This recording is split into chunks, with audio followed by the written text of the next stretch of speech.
એવમ યો વેદ તત્વેન, આ પ્રકારે તત્વતઃ જાણે છે, સહ કલ્પયેત સહ અવિશંકિત, આ પ્રકાર તત્વથી જે જાણે છે તે એને કોઈ પ્રકારની શંકા રહેતી નથી. એ સમજાવે છે આગળ. એવમ આત્મવ્યતિરેકેણ અસત્વમ રજ્જુ સર્વવત આત્મની કલ્પિતાનામ આત્માનમ ચ કેવલમ નિર્વિકલ્પમ યો વેદ તત્વેન શ્રુતિતઃ યુક્તિતશ્ચ સહ અવિશંકિતઃ વેદાર્થમ વિભાગતઃ કલ્પયેદ કલ્પયતે ઇત્યર્થઃ. ઇદમ એવં પરમ વાક્યમ અદઃ અન્ય પરમ ઇતિ. એવમ આત્મવ્યતિરેકેણ અસત્વમ રજ્જુ સર્વવત આત્મની કલ્પિતાનામ. આમ જોયે છે કે પ્રત્યેક નામ રૂપ છે અસ્થિ ભાતિ પ્રિયથી અસત્વ છે. અર્થાત જેવી રીતે કોઈ પણ ઘડો માટી વગર રહી ના શકે, અર્થાત માટી વગર ઘડો કેવો છે? શૂન્ય છે, અસત્ય છે, અર્થાત એનું અસ્તિત્વ જ નથી. જે ઘડાનું તત્વ જાણે છે જાણે છે કે આ ઘડાનું તત્વ શું? માટી છે, અને માટી અધિષ્ઠાન છે. એ માટી વગર ઘડો કેવો છે? આ છે જ નહીં. ઘડાનું કોઈ અસ્તિત્વ માટી વગર છે જ નહીં. અને માટે માટીને પણ જોવે છે અને ઘડાને પણ જોવે છે. ઘડાને જોવે ત્યારે માટીને જોવાનું ચૂકતો નથી, બસ એટલું જ. ઘડાની પેલી ડિઝાઇન વગેરેમાં આપણે એટલા ઓતપ્રોત થઈ ગયે કે આ માટી છે એ વસ્તુ આપણે ધ્યાનમાં ના આવે તો આપણે લાગે બીજો ઘડો નવું જ તત્વ છે અને ત્રીજો શકોરું વળી ચોથું જ તત્વ છે, એમ આપણે લાગે. પણ જે જુએ છે કે આ શકોરું હોય, ઘડો હોય, જે કંઈ હોય એ સર્વ ખરેખર માટીના જ વિકારો છે. એ પેલા નામ રૂપને જોવાની સાથે, એટલે એવું નથી કે માણસ માટીના દર્શન કરે એટલું શકોરું દેખાતું બંધ થઈ જાય, એવું નથી. અર્થાત આંખથી તો જે રૂપ દેખાતું એ દેખાય છે, પણ માટી ક્યાં દેખાય છે? બુદ્ધિમાં દેખાય છે.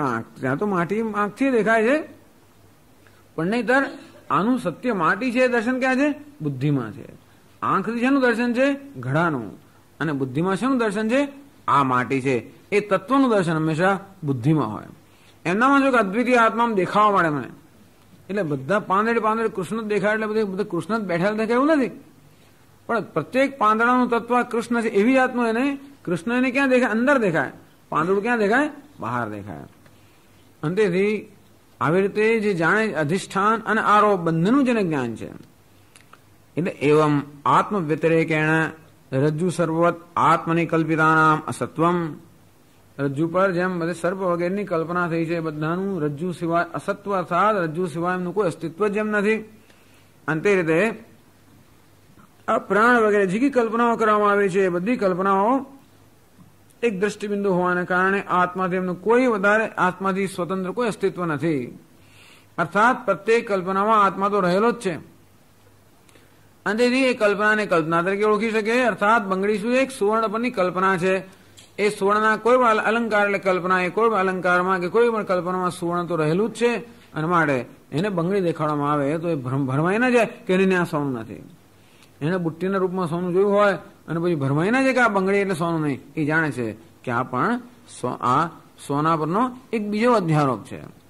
પછી એનો ત્રીજો અલંકાર દેખાડવામાં એ જાણે છે કે આ સોના પરનો બીજો અધ્યારોપ છે. એટલે કે આત્માનમ છે કેવલમ નિર્વિકલ્પમ યો વેદ. જો સોનું ન જાણતો તો આ શક્ય ના બને. સોનું પણ જાણે છે અને નામરૂપ પણ જાણે છે, બંને જાણવું છે. બ્રહ્મ સત્યમ જગન મિથ્યા. આમ બ્રહ્મનું સત્યત્વ પણ જાણવું જોઈએ અને જગતનું મિથ્યા તો બંને જાણવું જોઈએ. આત્માનમ છે કેવલમ નિર્વિકલ્પમ યો વેદ. આ જે વિકલ્પિક કલ્પના છે સર્વ આત્મા પરનો જ અધ્યારોપ છે, અસ્થિભાતિ પ્રિય પરનો અધ્યારોપ છે. અને આત્મા વાસ્તવિક કેવો? નિર્વિકલ્પ, સર્વ કલ્પનાઓથી રહિત. યો વેદ, આવું જે જાણે છે એને કોઈ જગ્યાએ સંશય રહેતો નથી. કોણ શું કહે છે, કેમ કહે છે, કયા દ્રષ્ટિબિંદુ કહે છે, એમાં કોઈ પ્રકારનો સંશય એને રહેતો નથી. યો વેદ કેવું જાણે? તત્વેન વેદ, તત્વતઃ વેદ. કેવી રીતે? શ્રુતિતઃ યુક્તિતશ્ચ. પહેલા શ્રુતિતઃ એટલે શ્રવણથી, યુક્તિતઃ એટલે કે મનનથી. આ રીતે જેને આવું સ્પષ્ટ જ્ઞાન છે. શ્રુતિતઃ ઇદમ સર્વમ યદયમ આત્મા. આમ શ્રુતિ કહે છે અને તત્વેન આત્મવેદન ઉપાયમ શું છે? ભાઈ કેવી રીતે આત્માને તત્વતઃ આપણે જાણી શકીએ? શ્રુતિથી અને યુક્તિથી. શ્રુતિ તો છે જ આ સર્વમ ઇદમ સર્વમ યદયમ આત્મા સર્વમ ખલો ઇદમ બ્રહ્મ આત્મૈવેદમ સર્વમ. આ બધું શું છે? શ્રુતિ છે. અને યુક્તિ સ્વપ્ન દૃશ્યવત જાગ્રત દૃશ્યાનામ મિથ્યાત્વ સાધકો દૃશ્યત્વાદે હેતુ અત્ર યુક્તિ ઉચ્યતે. કે જે કે નામ રૂપ છે કલ્પના છે, જે કે નામ રૂપ છે કલ્પના છે. કેમ? એ દૃશ્ય છે. જે દૃશ્ય છે એ દ્રષ્ટા પરની કલ્પના. આ યુક્તિ, જે યુક્તિ આપણને આ પ્રકરણમાં શીખવવામાં આવે કે જે દૃશ્ય છે દ્રષ્ટા દ્રષ્ટુ ચૈતન્ય પરની કલ્પના છે. સ્વપ્નમાં જેવી રીતે હોય છે, સ્વપ્નમાં જે કે દૃશ્ય પદાર્થો હોય એ સર્વ દ્રષ્ટા પરની જેમ કલ્પના હોય છે તે રીતે જે કોઈ જગ્યાએ દૃશ્ય હોય હંમેશા દ્રષ્ટા પરની કલ્પના જ હોય છે. અને જાગ્રત અવસ્થામાં પણ જે નામ રૂપાત્મક પદાર્થો છે સર્વ અસ્થિભાતિ પ્રિય જે દ્રષ્ટાનું સ્વરૂપ છે એના પરની કલ્પના છે. આ પ્રકારની યુક્તિથી પણ આ વસ્તુ જાણે છે. યુક્તિથી મનની બુદ્ધિની અંદર જે કઈ પ્રકારના પ્રશ્નો કે સંશયો જન્મે એ બધાનું નિવારણ યુક્તિથી થાય. સહ અવિશંકિત વેદાર્થમ વિભાગત કલ્પયતિ કલ્પયેત કલ્પયતિ ઇત્યર્થ. એ કોઈ પ્રકારની શંકા વગર જે વેદ છે એને વિભાગત, વેદની અંદર પણ ભિન્ન ભિન્ન જાત જાતની વસ્તુ કહેવામાં આવી હોય એ દરેકનું શું તાત્પર્ય છે એ ન સમજતા હોઈએ તો આપણે એમ કે આ વેદ કહે છે સ્વર્ગ કામો અગ્નિહોત્રેને યજેત, એટલે આપણે એમ કે આ અગ્નિહોત્રનું એ જ આપણા જીવનનું સાધન છે અને સ્વર્ગ આપણા જીવનનું ધ્યેય છે. એવું કશું ધ્યેય હોતું નથી. વેદ ભલે કે અગ્નિહોત્ર કર્મ કરવાથી જ્યોતિષ્ઠોમાંથી સ્વર્ગ પ્રાપ્ત થાય અને સ્વર્ગ પ્રાપ્તિની ઈચ્છા હોય અને જ્યોતિષ્ઠોમાં કરવો જોઈએ તોય પણ એમાં એનું તાત્પર્ય નથી. એટલે મહાત્માઓ સમજાવે છે કે વેદમાં જાત જાતનું સૃષ્ટિનું વર્ણન આવે, પ્રલયનું વર્ણન આવે, આ બધું વર્ણન આવે. તો તાત્પર્ય શું? તાત્પર્ય એટલે કે જો ભાઈ આ જન્મેલું છે, જે જન્મેલું છે એનો લય થવાનો છે પણ એને પકડી ના રાખીશ. જે વસ્તુનું સર્જન થયું છે એનો નાશ થવાનો છે. એવું હોવાને કારણે આ સમગ્ર જગત કેવું છે? સૃષ્ટ છે. સૃષ્ટ હોવાને કારણે કેવું છે? નાશવંત છે. નાશવંત હોવાને કારણે કશાને પકડી ના રાખવું જોઈએ. અને માટે કશામાં આપણે ન ફસાઈ જઈએ કે રાગદ્વેષ ન કરી બેસીએ માટે આ સૃષ્ટિનું વર્ણન છે. નહીં કે આપણે આમ પછી કલ્પનાઓ કરવા માંડીએ એટલે મળે નહીં. પણ આ જે સર્જન જેનું થયું જાતસ્ય હિ ધ્રુવ મૃત્યુ, અને એવું હોવાને કારણે તસ્માદ અપરિહાર્ય છે નત્વમ શોચિતું અર્હસી. આવું કહેવામાં આવે છે એટલા માટે કે જેથી આપણે શોકમાંથી મુક્ત થઈ જઈએ, રાગદ્વેષ ન કરીએ. અને મીમાંસક લોકો પણ કહે છે કે કર્મકાંડની અંદર આત્માને કરતા ભોગતા માનવા આવે, પણ એટલે કેવા મુખ્ય વસ્તુ છે આત્મા શરીરથી ભિન્ન છે. આ શરીર આત્મા નથી. આત્મા એમ જયારે કે જો તું આ જ્યોતિષ્ઠોમ કર્મ કરશે તો સ્વર્ગમાં તને આવું ફળ મળશે. એટલે માણસ વિચારતો કરે કે હું સ્વર્ગમાં કેવી રીતે જવાનો છું?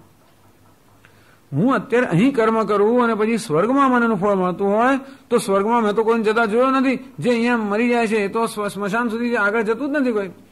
એને સ્વર્ગમાં કેવી રીતે ફળ મળે? એનો અર્થ એ થયો કે આત્મા આ દેહ કરતા જુદો છે. આવું જ્ઞાન આપે છે. અંતેથી આ દેહને તું આત્મા ના માનીશ, આવું પણ જોડે જોડે જ્ઞાન શ્રુતિ આપણને આપતી હોય છે. એટલે આ બધી દ્વારા તાત્પર્ય શું છે આ વેદનું? શું ખરેખર સ્વર્ગમાં વેદનું તાત્પર્ય છે? કર્મમાં વેદનું તાત્પર્ય છે? કે વેદનું તાત્પર્ય ક્યાં છે?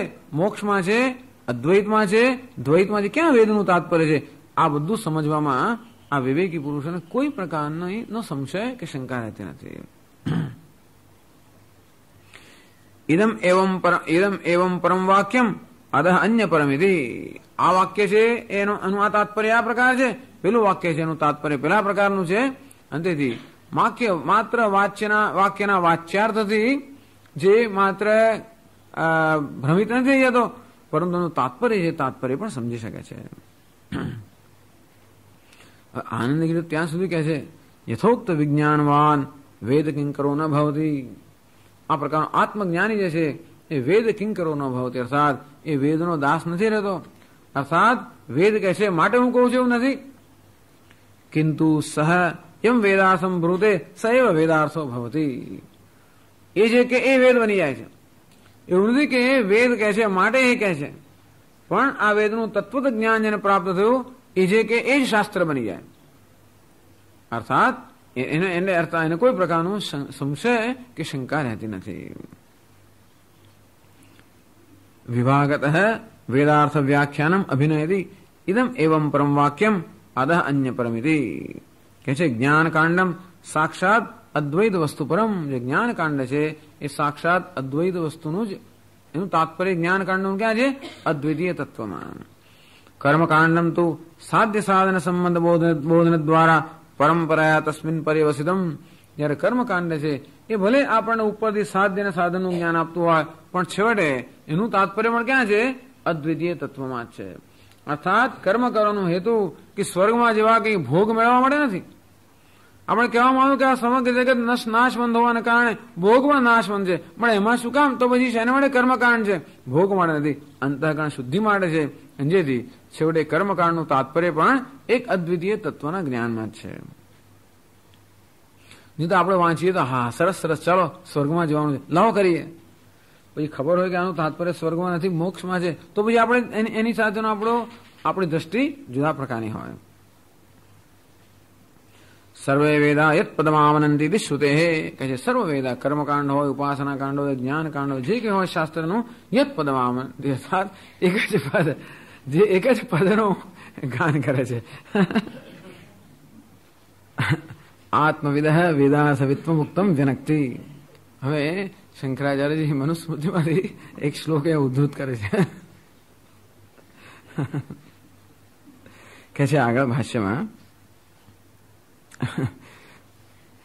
નહીં અનધ્યાત્મવિદ વેદાર્થ તત્વમ જ્ઞાતુમ શક્નોતિ તત્વતઃ નહ્યનધ્યાત્મવિદ કશ્ચિદ ક્રિયાફલમુપાશ્નુતે ઇતિ માનવમ વચનમ. મનુનું આ વચન છે. નહીં એક જ વસ્તુ કહે છે ખરેખર, નહીં અનધ્યાત્મવિદ વેદાર્થ તત્વમ જ્ઞાતુમ શક્નોતિ તત્વતઃ. મનુસ્મૃતિ કહે છે અનધ્યાત્મવિદ અર્થાત જેને અધ્યાત્મનું જ્ઞાન નથી, એટલે કે આત્માનું જેને જ્ઞાન નથી એને અનધ્યાત્મવિદ. અનધ્યાત્મવિદ એટલે જે અધ્યાત્મવિદ નથી એનું નામ અનધ્યાત્મવિદ. વેદાર્થ તત્વમ જ્ઞાતુમ ન શક્નોતિ. એ ક્યારે પણ વેદનો જે અર્થ છે એ તત્વ છે એ ક્યારે પણ જાણી શકતો નથી. નહીં અનધ્યાત્મવિદ કશ્ચિત ક્રિયાફલમ ઉપાસનુતે. ખરેખર જેને અધ્યાત્મનું જ્ઞાન નથી હોતું એ કોઈ ક્રિયા કરે એનું ફળ પણ એને પ્રાપ્ત થતું નથી. ખરેખર એટલે કહે છે મનુસ્મૃતિ કે આપણે કર્મ કરીનું ફળ જેને પ્રાપ્ત ના થાય, જેને આત્માનું જ્ઞાન નથી મનુષ્યને તો ખરેખર કર્મનું ફળ પ્રાપ્ત થતું નથી. અહમ સર્વ જ્ઞાનામ ભોક્તા ચ પ્રભુરેવત ન તુ મામ અવિજાનંતિ તત્વેનાતશ્ચ વંદિતે. હું સર્વ કર્મનો ભોગતા છું અને પ્રભુ છું એવું જે નથી જાણતો એ માણસ તત્વથી ચલિત થઈ જાય છે. એટલે જાણે કે આટલું કર્મ કર્યા છતાં પણ એને કર્મનું કોઈ ફળ નથી મળતું. ફળ મળે છે, સ્વર્ગ વગેરે જે ફળ હોય એ ફળ મળે, પણ કર્મથી જે ખરેખર ફળ પ્રાપ્ત કરવાનું છે એ કયું? તો કે અંતઃકરણ શુદ્ધિ દ્વારા મોક્ષ એ જે મૂળ ફળ મુખ્ય ફળ પ્રાપ્ત કરે છે એ મુખ્ય ફળથી આ મનુષ્ય વંચિત રહી જાય છે, જેને આત્માનું જ્ઞાન નથી. એવું એનો કહેવાનો હેતુ છે. ઇતિ માનવમ વચનમ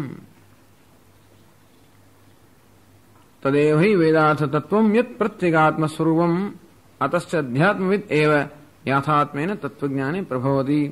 કારણ કે વેદનું એક જ પ્રતિપાદન છે અને તે છે અધ્યાત્મનું. આમ સર્વ વેદ માત્ર આત્માનું જ પ્રતિપાદન કરતા હોવાને કારણે જે આત્માને જાણે છે એ જ ખરેખર વેદને જાણે છે. જે આત્માને જાણતો નથી એ વેદને જાણતો નથી. નહ્યનધ્યાત્મવિદ કશ્ચિત ક્રિયા ફલમ ઉપાસનુતે. ક્રિયા શબ્દને પ્રમાણ ઉચ્ચતે. ક્રિયા શબ્દનો ક્રિયા પણ અર્થ કરી શકાય, અર્થાત કર્મ કરવાથી જે ફળ પ્રાપ્ત થવું એ નથી થતું, અથવા ક્રિયા શબ્દને પ્રમાણ ઉચ્ચતે. તત્ફલમ પ્રમાણ એટલે કે વેદ, અર્થાત વેદનું અધ્યયન કરવા છતાં પણ આપણને એનું ફળ પ્રાપ્ત થતું નથી. કેવું છે? તત્વજ્ઞાનમ અગ્નિહોત્રાદિ ક્રિયાયાશ્ચ બુદ્ધિ શુદ્ધિ દ્વારા તસ્મિન પરિવસાનાદ. અર્થાત જે એને ખરેખર તત્વજ્ઞાન પ્રાપ્ત થતું નથી વેદનું અધ્યયન કરવા છતાં, જેને આત્માનું જ્ઞાન નથી. તે ટૂંકમાં જેને આત્માનું જ્ઞાન છે એને સમગ્ર વેદનું જ્ઞાન છે, કારણ કે સર્વ વેદ માત્ર આત્માનું જ પ્રતિપાદન કરે છે. એટલે આ બધા કહેવાનો અર્થ એ થયો કે આ પ્રાણ વગેરે જે બધી કલ્પનાઓ છે એ કલ્પનાઓ જે એમ માને કે બધી આત્મા કરતા જુદી છે એ લોકો તત્વને જાણતા નથી. પણ જે જાણે છે કે આ બધી કલ્પનાઓ આત્મા પર જ થયેલી છે એ જ ખરેખર આત્માને જાણે છે. આત્મા અને અનાત્માનો વિવેક જે કરી શકે છે એ જ ખરેખર વાસ્તવમાં તત્વને જાણે છે.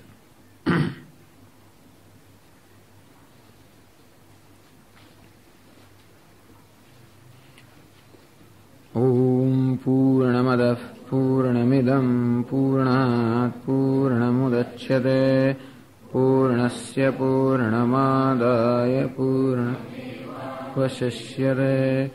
ઓમ શાંતિ શાંતિ શાંતિ. શંકરં શંકરાચાર્યં કેશવં બાદરાયણં સૂત્રભાષ્યકૃતૌ વંદે ભગવन्तौ પુનઃ પુનઃ. ઈશ્વરો ગુરુરાત્મેતિ મૂર્તિભેદવિભાગિને વ્યોમવદ્વ્યાપ્તદેહાય દક્ષિણામૂર્તયે નમઃ. ઓમ શાંતિ શાંતિ શાંતિ. હરિ ઓમ શ્રી ગુરુભ્યો નમઃ. હરિ ઓમ.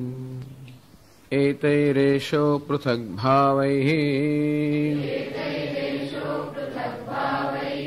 પૃથગેવેતિ લક્ષિતઃ. એવં યો વેદ તત્ત્વેન કલ્પયેત્સો વિશંકિતઃ.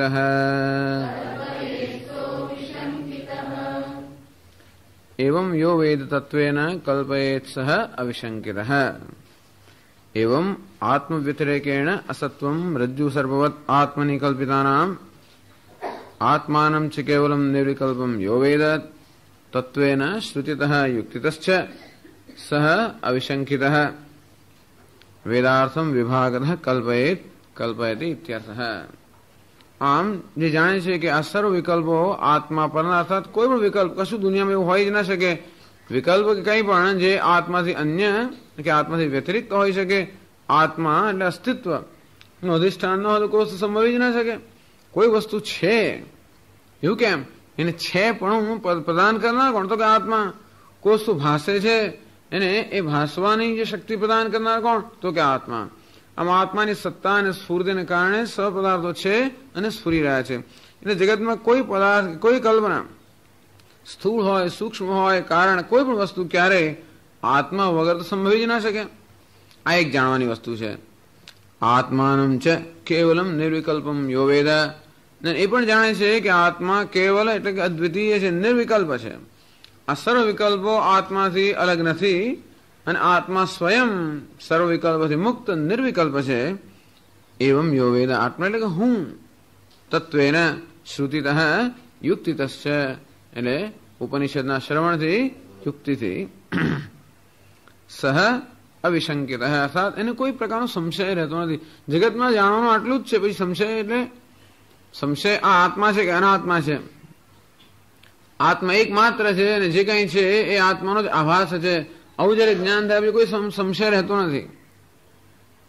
એટલે પછી આ કયું ફૂલ છે ગુલાબ કહેવાય કે કેવું કહેવાય એ સંશયને આપણે સંશય નથી કહેતા કે એ સંશયથી જીવન પર કઈ અસર થતી નથી. જીવન પર જેની અસર થાય એવા કોઈ સંશય એને રહેતા નથી. વેદાર્થમ વિભાગતઃ કલ્પયેત કલ્પયતિ ઇત્યર્થઃ.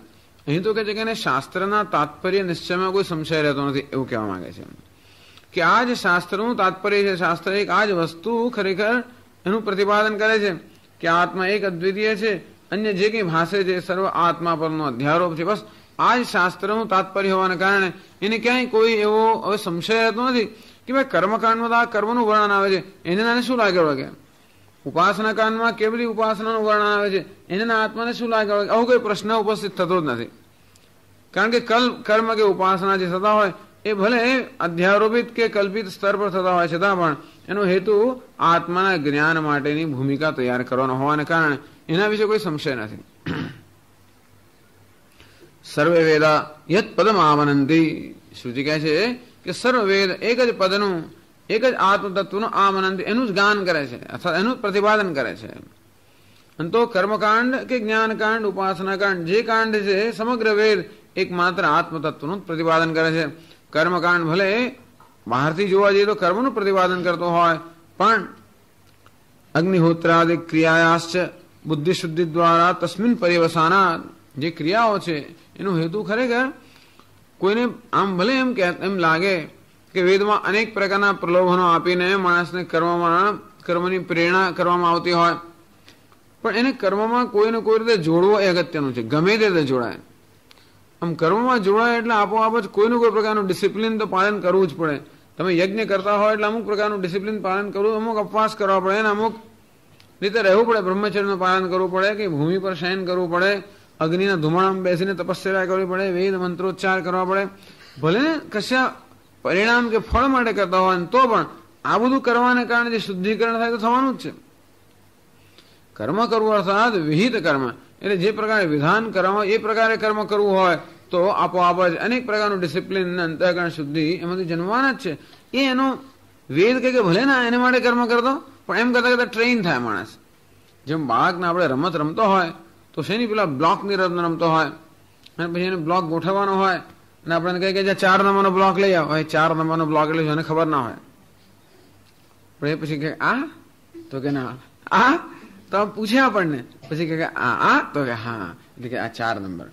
પછી જો પેલો ઘોડાનો બ્લોક લઈ આવો, ઘોડો છે એને ખબર ના હોય એટલે પછી કે આ એમ કરતા કે ભલે બ્લોક પણ લાવતો થાય, એનું ઘર પણ બનાવતો થાય અને ઘોડાને બધાને ઓળખતો પણ થાય. એટલે ભલે આપણે એને ઘરની રમત આમ રમત કહી શકાય, પણ રમતનો પણ હેતુ શું હોય છે? એને ધીમે ધીમે આમાં કેળવવાનો. અંતે રીતે વેદ એટલે કે જ્ઞાન, આ વેદોનો એક જ હેતુ છે, અંતે કેવી રીતે આ મનુષ્યમાં જ્ઞાન ઉત્પન્ન કરવું. કારણ કે અજ્ઞાનને દૂર કરવાનું જ એક મુખ્ય વસ્તુ છે.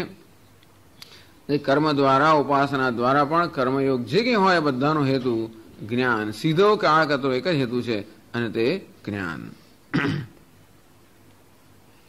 ઇદમેવ એવમ પરમ વાક્યમ અધઃ અન્ય પરમેથી. અને તેથી કયા વાક્યનો, વેદના કયા વાક્યનો શું તાત્પર્ય છે એમાં એને કોઈ સંશય રહેતો નથી. નહીં અનધ્યાત્મવિદ વેદાર્થ તત્વમ જ્ઞાતુમ શક્નોતિ તત્વતઃ. શંકરાચાર્ય કહે છે અનધ્યાત્મવિદ, જેને અધ્યાત્મ અર્થાત આત્માનું જ્ઞાન નથી, એ ક્યારે પણ વેદના વાસ્તવિક તત્વને જાણી ના શકે. વેદનું વાસ્તવિક તત્વ જ આત્મા હોવાને કારણે તદેવ હિ વેદાર્થ તત્વમ યત પ્રત્યેગાત્મ સ્વરૂપમ. વેદનું જે તત્વ કયું છે તો કે પ્રત્યેગાત્માનું જે સ્વરૂપ છે એનું નિરૂપણ કરવું, એ જ તત્વ કે સત્ય હોવાને કારણે અતસ્ય અધ્યાત્મ વિદેવ યાથાત્મેન તત્વજ્ઞાને પ્રભવતી. અંતેથી અધ્યાત્મવિદ અર્થાત અધ્યાત્મનું જેને જ્ઞાન છે, ટૂંકમાં પોતાને બરોબર સમજવું જોઈએ જગતમાં. એનો કહેવાનો ભાવ એ છે કે દુનિયાની વસ્તુને ત્યારે જ આપણે સમજી શકીશું જ્યારે આપણે પોતાની જાતને બરોબર સમજી શકીએ. કારણ કે દુનિયાને સમજવાના પ્રયત્નો હંમેશા પોતાના વિશેના જે કંઈ પોતાની વિશેની જે મુશ્કેલી હોય છે હંમેશા આપણા વ્યવહારમાં કે આપણા દુનિયાના દર્શનમાં પણ કોઈને કોઈ રીતે વ્યક્ત થતી હોય છે. આમ પોતાના વિશે જે કે પ્રકારની વિકૃત આપણી દ્રષ્ટિ હોય એ આત્મા વિશેના વિકૃત દ્રષ્ટિ કોઈને કોઈ રીતે બીજા બધા દુનિયાના દર્શનમાં પણ પ્રગટ થતી હોય છે. એટલે હું દુઃખી હોઉં તો મારી આ દ્રષ્ટિમાં દુનિયામાં એવું જ દેખાય આપણે કે બધું દુઃખ જ દુઃખ છે. આપણે આનંદ હોય તો બધા આપણે આનંદના આનંદ જ દેખાય. આમ આપણે જેવા હોય એવું આપણે દેખાતું હોવાને કારણે આપણે કોણ છીએ એનો જો નિર્ણય ન થયો હોય તો પછી જે કે આપણે કરતા હોઈએ, જે કે આપણે જાણતા હોઈએ એ બધાનો પણ નિર્ણય ન, અર્થાત એ બધું અહમ કે આત્મા પર જ રચાયેલું હોવાને કારણે આત્માનો નિશ્ચય કરવો અત્યંત આવશ્યક. એ નિશ્ચય ન થયો હોય તો માણસને બીજા કશાનું પણ જ્ઞાન, યથાર્થ જ્ઞાન ન થાય. નહીં અનધ્યાત્મવિદ કશ્ચિત ક્રિયાફલમ ઉપાસનતે ઇતિ માનવ વચનમ.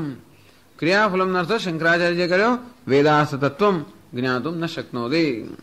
મનુસ્મૃતિમાં તો કહ્યું કે નહીં ક્રિયાફલમ ઉપાસનતે, એટલે ક્રિયાનું જે ફળ છે એને પ્રાપ્ત થતું નથી. એટલે કહેવાનો ભાવ એ છે મનુસ્મૃતિનો કે માણસ કર્મ કરે પણ જો અધ્યાત્મનું જ્ઞાન ન હોય તો કર્મનું ફળ પણ બરોબર પ્રાપ્ત ન થાય. પણ પછી શંકરાચાર્ય અર્થ કર્યો કર્મનું ફળ એટલે છેવટે શું? તો કર્મનું ફળ એટલે જ્ઞાન જ સમજવું, અને તેથી એને યથાર્થ જ્ઞાન પ્રાપ્ત ન થાય. હવે આગળ 31મા શ્લોકમાં કહે છે યાભિઃ યુક્તિભિઃ અસ્મિન પ્રકરણે દ્વૈતસ્ય મિથ્યાત્વમ કથ્યતે. જે બધી યુક્તિઓ વડે આ પ્રકરણમાં 30 શ્લોકોમાં જણાવવામાં આવ્યું કે દ્વૈત મિથ્યા છે, કલ્પિત છે, તાસામ પ્રમાણ અનુગ્રાહકત્વાદ અનભાસત્વમ અવશેયમ ઇત્યાહ. તો ભલે અત્યાર સુધી 30 શ્લોકોમાં યુક્તિ વડે જણાવવામાં આવ્યું કે દ્વૈત મિથ્યા છે, પણ એ માત્ર યુક્તિનો જ વિષય નથી, ખરેખર તો એ વેદનો જ વિષય છે. આપણે યુક્તિ જે આપણે યુક્તિ લગાડતા હોઈએ છીએ હંમેશા વેદની અંદર જે નિરૂપણ કરવામાં આવ્યું છે એને અનુરૂપ યુક્તિ લગાડતા હોઈએ છીએ. પરંતુ દ્વૈત મિથ્યા છે એ પણ કોણ કહે છે? એ પણ વેદ કહે છે. અંતેથી અમે જે કહ્યું છે એ માત્ર યુક્તિથી જ સિદ્ધ થાય છે એવું નહીં, પરંતુ એ જ વસ્તુ શ્રુતિમાં કે વેદમાં પણ કહેવામાં આવી છે. તાસામ પ્રમાણ અનુગ્રાહકત્વાત અનુગ્રાહકમ. આજે આપણું અનુમાન છે કે યુક્તિ છે એ પ્રમાણ કે વેદને અનુગ્રાહક છે, અર્થાત વેદ પર અનુગ્રહ કરનારી કે વેદને અનુકૂળ છે. એટલે વેદમાં જે દર્શનનું પ્રતિપાદન કરવામાં આવે એને અનુકૂળ યુક્તિઓ અહીં પ્રસ્તુત કરવામાં આવી છે. અનાભાસત્વમ અવશેયમ એટલે એમ ના માનવું કે આ યુક્તિઓ આભાસ છે, તમે ગમે તે દલીલો કરીને સાબિત કરવું એટલે શું થઈ ગયું? કારણ કે દલીલો માત્ર એ સાબિતી નથી. કોઈ કઈ યુક્તિનો આભાસ તમે એવી કુશળ દલીલો કરો પણ ખરેખર દલીલ ન પણ હોય તો કે નહીં, આ દલીલનો કે યુક્તિનો આભાસ નથી, કારણ કે આ યુક્તિઓ જે છે એ શ્રુતિ પર રચાયેલી છે. એ કહે છે સ્વપ્ન. 31મા શ્લોકમાં કહે છે સ્વપ્નમાં યે યથા દૃષ્ટે ગંધર્વનગરમ યથા તથા વિશ્વમિદં દૃષ્ટમ વેદાંતેષુ વિચક્ષણૈઃ.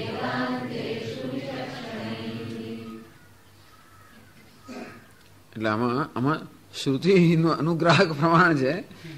સ્વપ્નમાં એ યથા દૃષ્ટે જેમ સ્વપ્ન અને માયા એટલે કે જાદુ, જેમ સ્વપ્ન અને જાદુ આપણે દેખાય, ગંધર્વ નગરમ યથા અથવા જેમ ગંધર્વ નગર આપણે દેખાય તેવી રીતે તથા વિશ્વમિદમ દૃષ્ટમ વેદાંતેષુ વેદાંતની અંદર ઉપનિષદની અંદર વિચક્ષણૈઃ જે વિચક્ષણ પુરુષો છે. આપણે વિચક્ષણ કોને કે બુદ્ધિની વિચક્ષણતા હોય, પણ અહીંયા વિચક્ષણતા એટલે બુદ્ધિમાં ચક્ષણતા કે બુદ્ધિમાં જેનામાં દ્રષ્ટિ છે. ચક્ષ ધાતુ એટલે કે જોવું, જે વિશિષ્ટ રીતે એટલે યોગ્ય રીતે યથાર્થ રીતે જ દર્શન કરનાર છે શું કહેવાય? વિચક્ષણ. તો વિચક્ષણૈઃ જે વિચક્ષણ પુરુષો છે, યથાર્થ દર્શન કરનારા છે, એ લોકોને વેદાંતેષુ એટલે વેદાંતના પ્રમાણ દ્વારા શું દેખાય છે? તથા વિશ્વમિદમ દૃષ્ટમ એમનું સમગ્ર વિશ્વ સ્વપ્ન કે માયા કે ગંધર્વ નગરી સમાન દેખાય છે. એટલે કે વેદાંતનું જેને યથાર્થ જ્ઞાન છે કે વેદાંતનું યથાર્થ દર્શન જેને છે એ લોકો જુએ છે કે વેદાંત વિશ્વનું આ પ્રકારનું નિરૂપણ કરે છે કે જેમ સ્વપ્ન હોય કે માયા હોય કે ગંધર્વ નગરી હોય એવું જ આ વિશ્વ છે, એવું નિરૂપણ વેદાંતમાં થયેલું છે, એવું વિચક્ષણ પુરુષોને જણાય છે. અર્થાત વેદાંત આ પ્રકારે જ વિશ્વનું નિરૂપણ કરે છે. પણ વિચક્ષણ પુરુષોને એવું જાણે, ઘણા લોકોને વેદાંતનું પણ ઘણી બધી વસ્તુઓ નિરૂપણ કરવામાં આવ્યું તાત્પર્ય ન સમજતા હોઈએ તો આપણે એમ કે વેદાંત તો આ સૃષ્ટિનું બધું બહુ વિગતવાર વર્ણન કરે છે અને એથી આપણે એમ લાગે સૃષ્ટિ સત્ય છે. પણ સૃષ્ટિનું વર્ણન કરવાનું તાત્પર્ય એક જ હોય છે અને તે એક જ કે સર્વમ ખલુ એમ બ્રહ્મ, આ સમગ્ર સૃષ્ટિ બ્રહ્મ જ છે. તસ્માદ વા એ તસ્માદ આત્મન આકાશ સંબુધ આકાશાદ વાયુ વાયો અગ્નિ. આમ એ બ્રહ્મ જે આત્મા છે એમાંથી આકાશની ઉત્પત્તિ થઈ, આકાશમાંથી વાયુની, વાયુમાંથી જળની, અગ્નિની. આ બધું વર્ણન કરવાનો હેતુ શું? કે એ બ્રહ્મ છે એ જ આત્મા છે, એ જ આકાશ છે, એ જ વાયુ છે, એ જ અગ્નિ છે, એ જ જળ છે, એ જ પૃથ્વી છે, એ જ સર્વ છે. આમ જે સર્વ છે એ બ્રહ્મ છે, એ માત્ર એનું પ્રતિપાદન કરવું એ જ માત્ર આ બધી સૃષ્ટિની શ્રુતિ છે. અર્થાત ઉપનિષદમાં જયારે સૃષ્ટિનું વર્ણન આવે છે એ વર્ણનનો એક જ હેતુ હોય છે અને તે કે આ જે કંઈ છે એ બ્રહ્મ છે. આમ બ્રહ્મનું અદ્વિતીયત્વનું પ્રતિપાદન કરવા માટે સૃષ્ટિનું પણ વર્ણન હોય છે, નહીં કે સૃષ્ટિની સત્યતાનું પ્રતિપાદન કરવા માટે. અને તે સૃષ્ટિ કેવી છે? બ્રહ્મ એક જ હોય તો એનો અર્થ એક જ થયો સર્વમ ખલુ એમ બ્રહ્મ. આ સર્વ જો બ્રહ્મ હોય તો આપણે જેને સર્વ કહીએ છીએ, અનેક કહીએ છીએ, એ એમાં અનેકતા જે હોય એ અનેકતા સત્ય ન જ હોય. નિધર બ્રહ્મ એક, આ સર્વ એક વસ્તુ ના હોય, કારણ કે આપણને અનેક દેખાય છે અને છતાં શ્રુતિ કહે છે કે આ સર્વ બ્રહ્મ છે. એનો અર્થ એ થયો કે આ જે અનેકતા છે એ બ્રહ્મનો આભાસ જ છે. એક જ બ્રહ્મ અનેક રૂપે ભાસી રહ્યું છે અને આ જે છે શું છે? આભાસ છે, સ્વપ્ન જેવો કે માયા જેવો કે ગંધર્વ નગરી જેવો. એ જ વસ્તુ સમજાવે છે શંકરાચાર્યજી. યદેતદ દ્વૈતસ્ય અસત્વમુક્તમ યુક્તિતઃ તદેતદ વેદાંત પ્રમાણ અવગતમ ઇત્યાહ. યદેતદ દ્વૈતસ્ય અસત્વમુક્તમ યુક્તિતઃ. આ પ્રકરણની અંદર આ બધા શ્લોકોમાં યુક્તિપૂર્વક દ્વૈત જે છે, અસત્ય છે અર્થાત મિથ્યા છે, એ જે કહેવામાં આવ્યું, જે આ પ્રકરણમાં યુક્તિપૂર્વક કહેવામાં આવ્યું, તદેતદ વેદાંત પ્રમાણ અવગતમ ઇતિ. એ બધું વેદાંત પ્રમાણ અવગતમ છે અર્થાત વેદાંત પ્રમાણ છે એ વાસ્તવમાં આ દ્વૈતનું મિથ્યાત્વનું પ્રતિપાદન કરે છે. ઇતિ આહ, એવું આ શ્લોકમાં આચાર્ય કહે છે. 31મા શ્લોકમાં જ આપણે વાંચ્યો. સ્વપ્નમાં યથા દૃષ્ટે સમજાવે છે.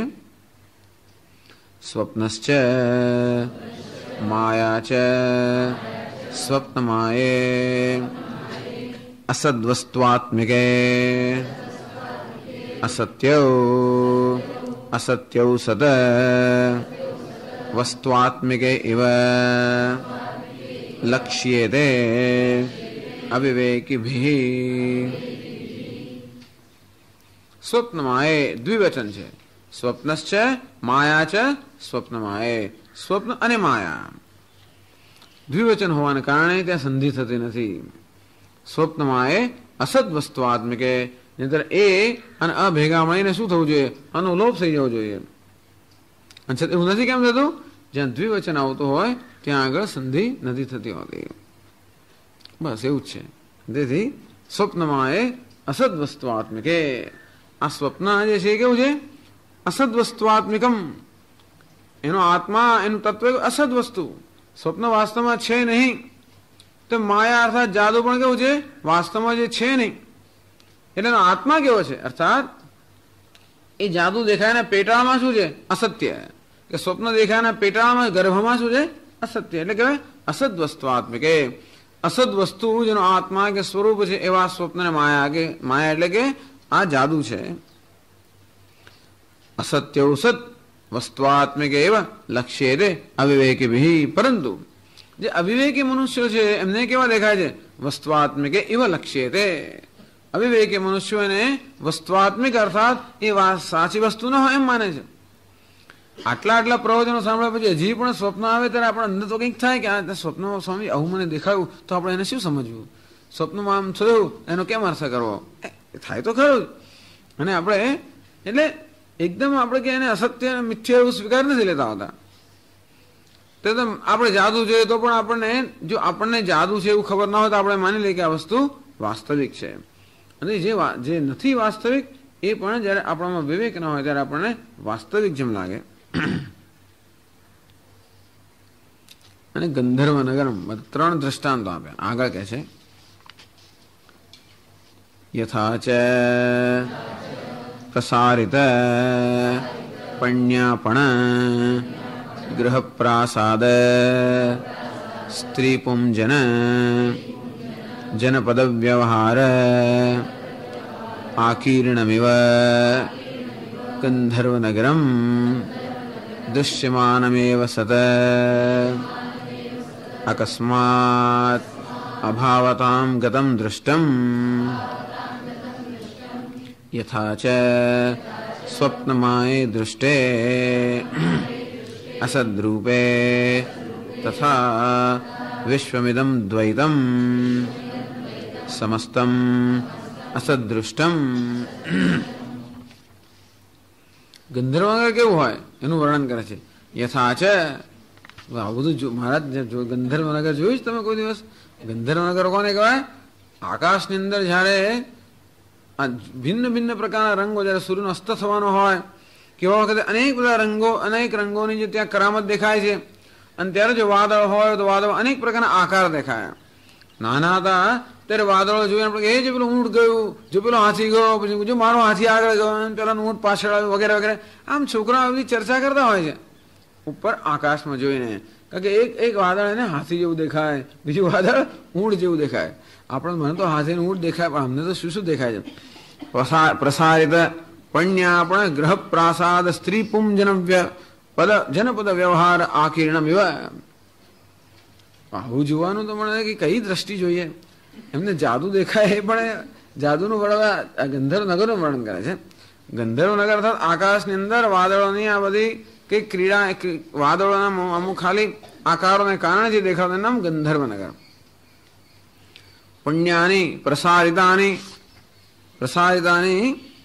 તત્ર તત્ર પ્રકટનામ પ્રાપિતાની. આમ જોયું એમને દેખાય, હા પેલી તો દુકાન દેખાય, એમને આવું દેખાય છે અંદર. પુણ્ય ક્રય વિક્રય દ્રવ્યાની દુકાન. તો આ પણ એટલે શું? દુકાન. દુકાનમાં જેને બધો માલ સામાન હોય, વેચવાનું લેવાનું, એને શું કહે? પુણ્ય. પુણ્યાપણ ક્રય વિક્રય દ્રવ્યાણી યેશુ આપણેશુ હટ્ટેશુ. હટ્ટ એટલે કે હાટ, હાટડી એટલે કે દુકાન. તે પ્રસારિત પુણ્યાપણા. હા, આમ વિસ્તાર ચારે બાજુ થયો હોય, અનેક બધી દુકાનો હોય, દુકાનોમાં અનેક પ્રકારનો માલ મૂકેલો હોય. પછી બીજું શું હોય? ગૃહ, અનેક બધા ઘર હોય. પ્રાસાદા, અનેક બધા મહેલો પણ હોય. સ્ત્રીપુમ જનપદાશ્ચ, અને ખૂબ બધા માણસો ત્યાં ફરતા હોય. આવું ગંધર્વનગર. બોલો, એટલે આવું ગંધર્વનગર છે. એમને વાદળોમાં આટલું બધું જોવું હોય, બહુ કલ્પનાનો વિષય છે. ખૂબ કલ્પના માંગી લે કે વાદળોની અંદર દુકાનો જોઈ, દુકાનો પાછા માલ સામાન જોવો, એને ખરીદનારા સ્ત્રી ને પુરુષોને બધા જોવા, અને પછી ઘર જોવા, અને પછી મહેલ જોવા, અને એ જેવી જેની કલ્પના. એટલે મને લાગે તમે જે જોવો એ દેખાય. અને ગંધર્વ નગર કહેવામાં આવે છે. તેશામ વ્યવહાર, પછી વ્યવહાર કરે. પેલું લેતું હોય, કોઈ ખરીદતું હોય, કોઈ વેચતું હોય, આ બધો વ્યવહાર ચાલી રહ્યો હોય. તો એ આકીર્ણ વિધિ યોજના. આમ ગંધર્વ નગર કેવું આ બધાથી આમ ઠસોઠસ ભરેલું હોય છે. આકીર્ણમ. તો ગંધર્વ પહેલા જાદુનું વર્ણન કર્યું ત્યારે આકાશની અંદર આમ બધા વૃક્ષો અને પછી ડાળીઓ અને પાંદડા અને પુષ્પ અને ફળ, અને એને તેમ ઠસોઠસ ભરેલો આકાશ, એવું જાદુ જેમ દેખાય તેમ ગંધર્વ નગર અર્થાત આકાશની અંદર આ બધી વાદળોની ક્રીડાઓને કારણે જાણે કે મહેલો હોય, ને મકાનો હોય, ને દુકાનો હોય, ને માલ હોય, ને સ્ત્રી પુરુષ હોય, ને વ્યવહાર ચાલતો હોય, આવું ગંધર્વ નગર આપણે જોઈ રહ્યા હોઈએ. દૃષ્ટાંત ત્રયમ અનુદ્ય દાષ્ટાંતિકમાં યથા ચ સ્વપ્નમાય દૃષ્ટે અસદરૂપે. જેમ સ્વપ્ન અને માયા એટલે કે પેલું જાદુ જેમ અસદરૂપ અસત્ય છે, અને આ ગંધર્વ નગર પણ કેવું છે? હા, ગંધર્વ દૃશ્યમાન સદ અકસ્માત અભાવતામ ગતમ દુષ્ટમ. આ દુષ્ટ નષ્ટ સ્વભાવ જે છે એ બતાવે છે. ગંધર્વ નગર આપણો હાથી જોયો ને જોતા જોતામાં તો આમ છૂટો પડી જાય. કારણ કે વાદળ, એક વાદળ પેલું બીજાને અથડાયું એટલે હાથી આપણે જોઈએ છે કે મારો હાથી, એટલામાં તો હાથી અદૃશ્ય થઈ જાય અને ઊંટ ત્યાં આવે, એની પાછળ પછી ઘોડો આવે. અંતેથી જોતામાં કેવું થઈ જાય? દૃશ્યમાન સત અકસ્માત અભાવતામ ગતમ દુષ્ટમ. આપણે જોઈએ છે ને એકદમ જ અભાવ થઈ જાય, એકદમ જ નષ્ટ થઈ જાય. આવું શું છે? ગંધર્વ નગર. એટલે આ ત્રણ દ્રષ્ટાંતો આપ્યા, જે કે એનું કારણ હોય. તો એક દ્રષ્ટાંત તો એક દ્રષ્ટાંત કેવું છે? આપણા મનની કલ્પના છે, કયું? સ્વપ્ન. બીજું દ્રષ્ટાંત શું છે? માયા. એટલે કે આપણે કેવા માયાના પ્રભાવમાં આવી ગયા હોવાને કારણે અસત્ય વસ્તુ આપણે સત્ય દેખાય. ત્રીજું દ્રષ્ટાંત શું છે? દ્રષ્ટ નષ્ટ સ્વભાવ ધરાવે ગંધર્વ નગરીનો. એટલે જગત આવું દ્રષ્ટ નષ્ટ સ્વભાવ વાળું, અને માયાથી મોહિત થયા હોવાને કારણે જે વાસ્તવમાં જાદુ છે એ સત્ય દેખાય. અથવા જેવી રીતે સ્વપ્ન આપણા મન વડે કલ્પિત હોય એ પ્રકારની કલ્પના સમાન. તથા વિશ્વવિદમ દ્વૈતમ. તેવી રીતે આ સમગ્ર વિશ્વમ દ્વૈતમ, આ સમગ્ર દ્વૈત જે છે, સમસ્તમ અસદ દૃષ્ટમ. અને તે રીતે આ સમસ્ત વિશ્વ જે છે કેવું છે? અસદ અર્થાત મિથ્યા દૃષ્ટમ.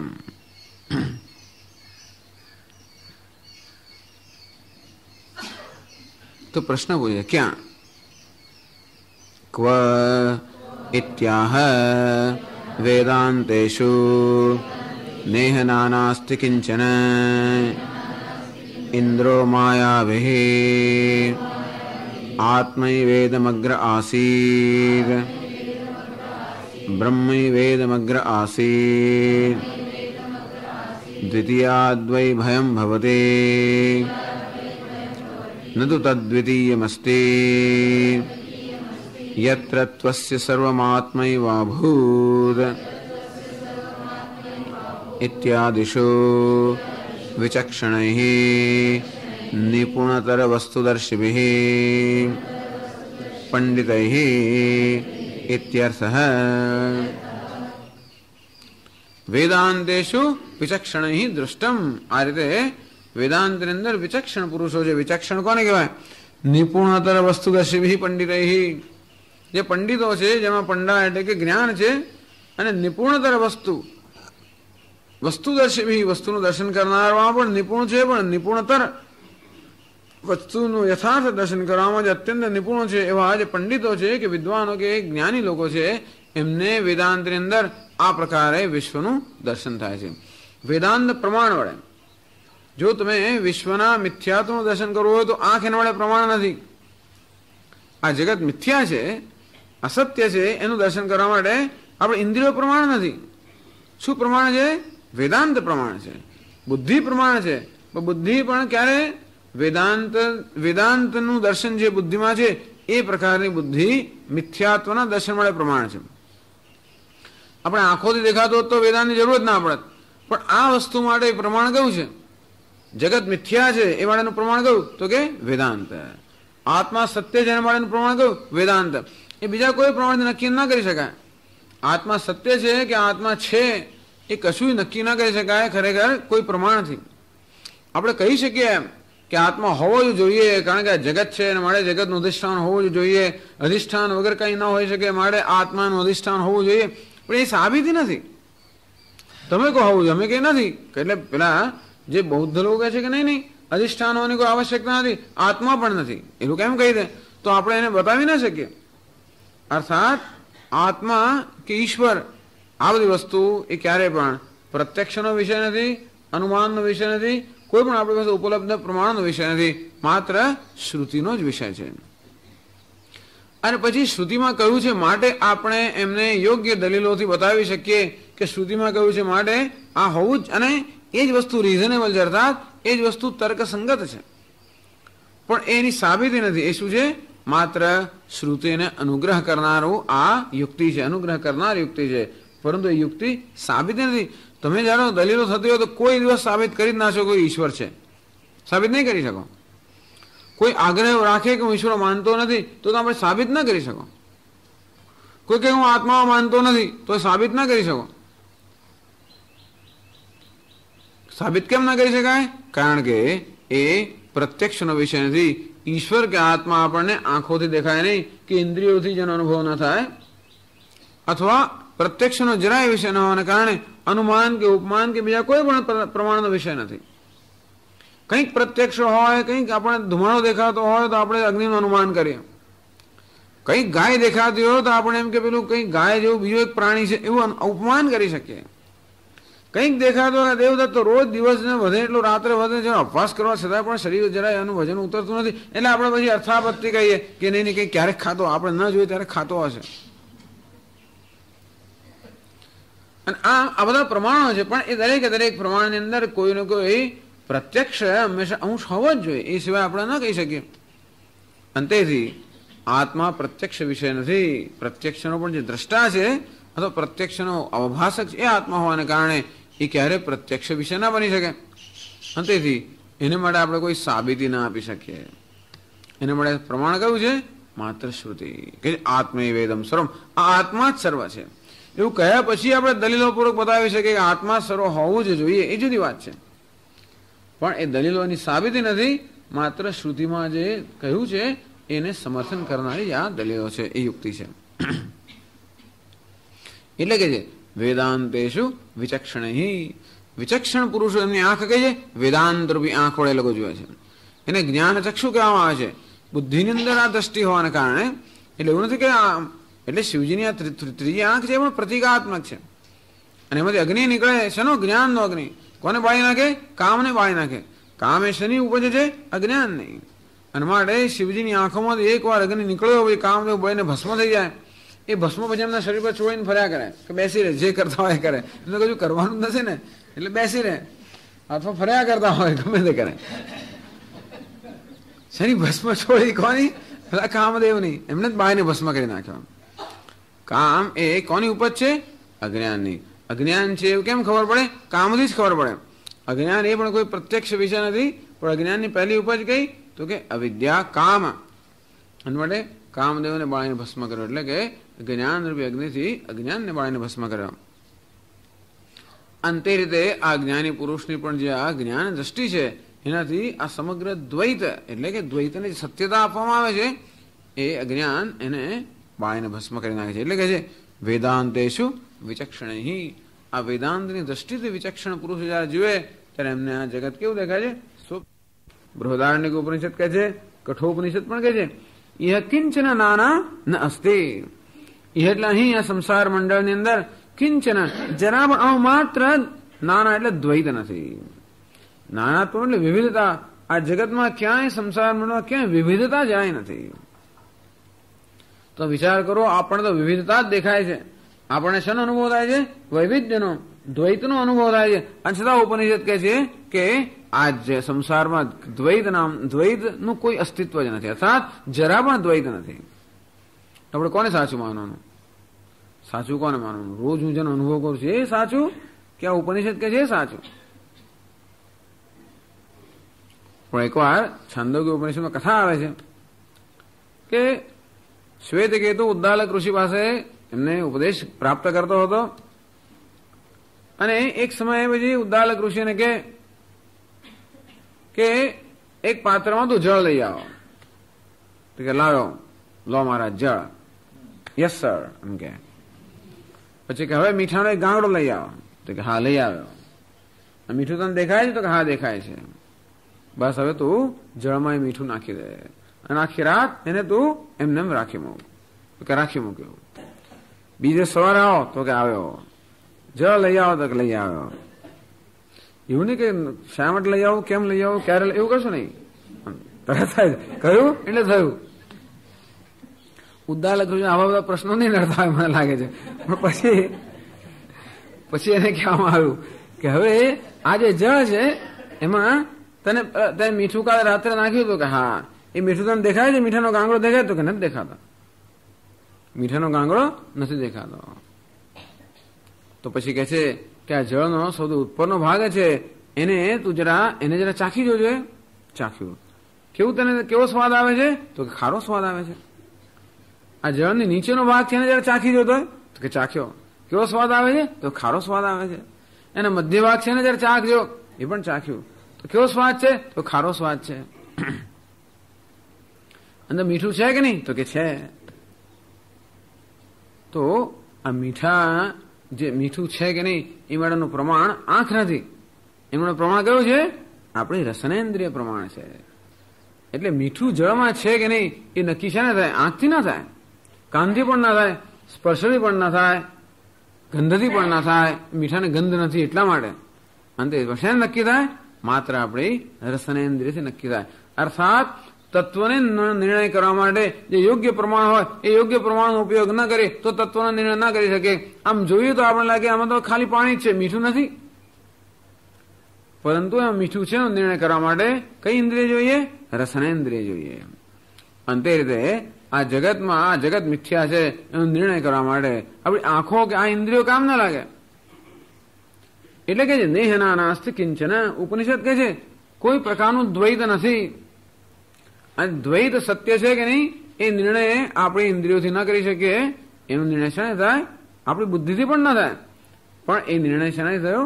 આ શ્રુતિરૂપી પ્રમાણથી. પછી આપણે જયારે બુદ્ધિનો ઉપયોગ કરીએ યુક્તિનો ત્યારે આપણે સમજી શકીએ કે જે શ્રુતિ કહે છે એ બરોબર છે.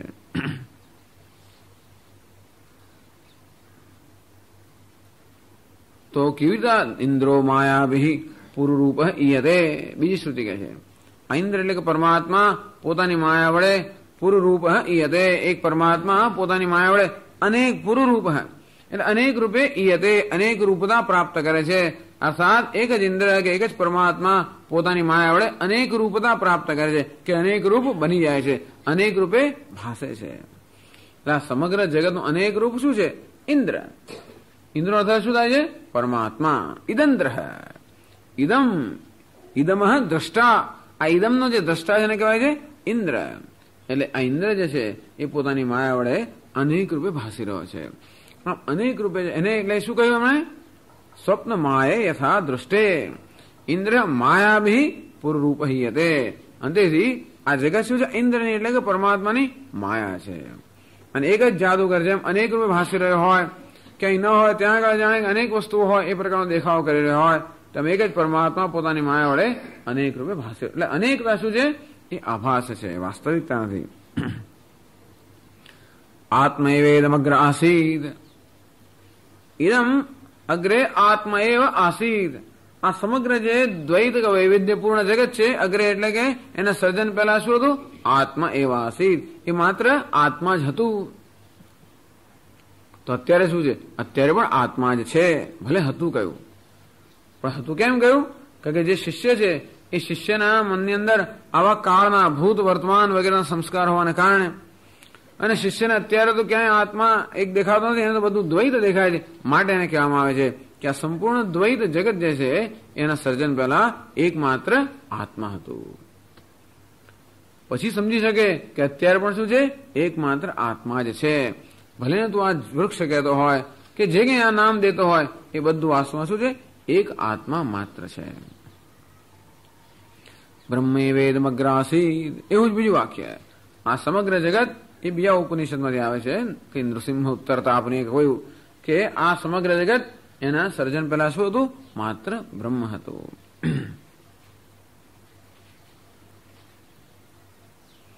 દ્વિતીયાદ્વય ભયમ ભવતી, એમ કે છે.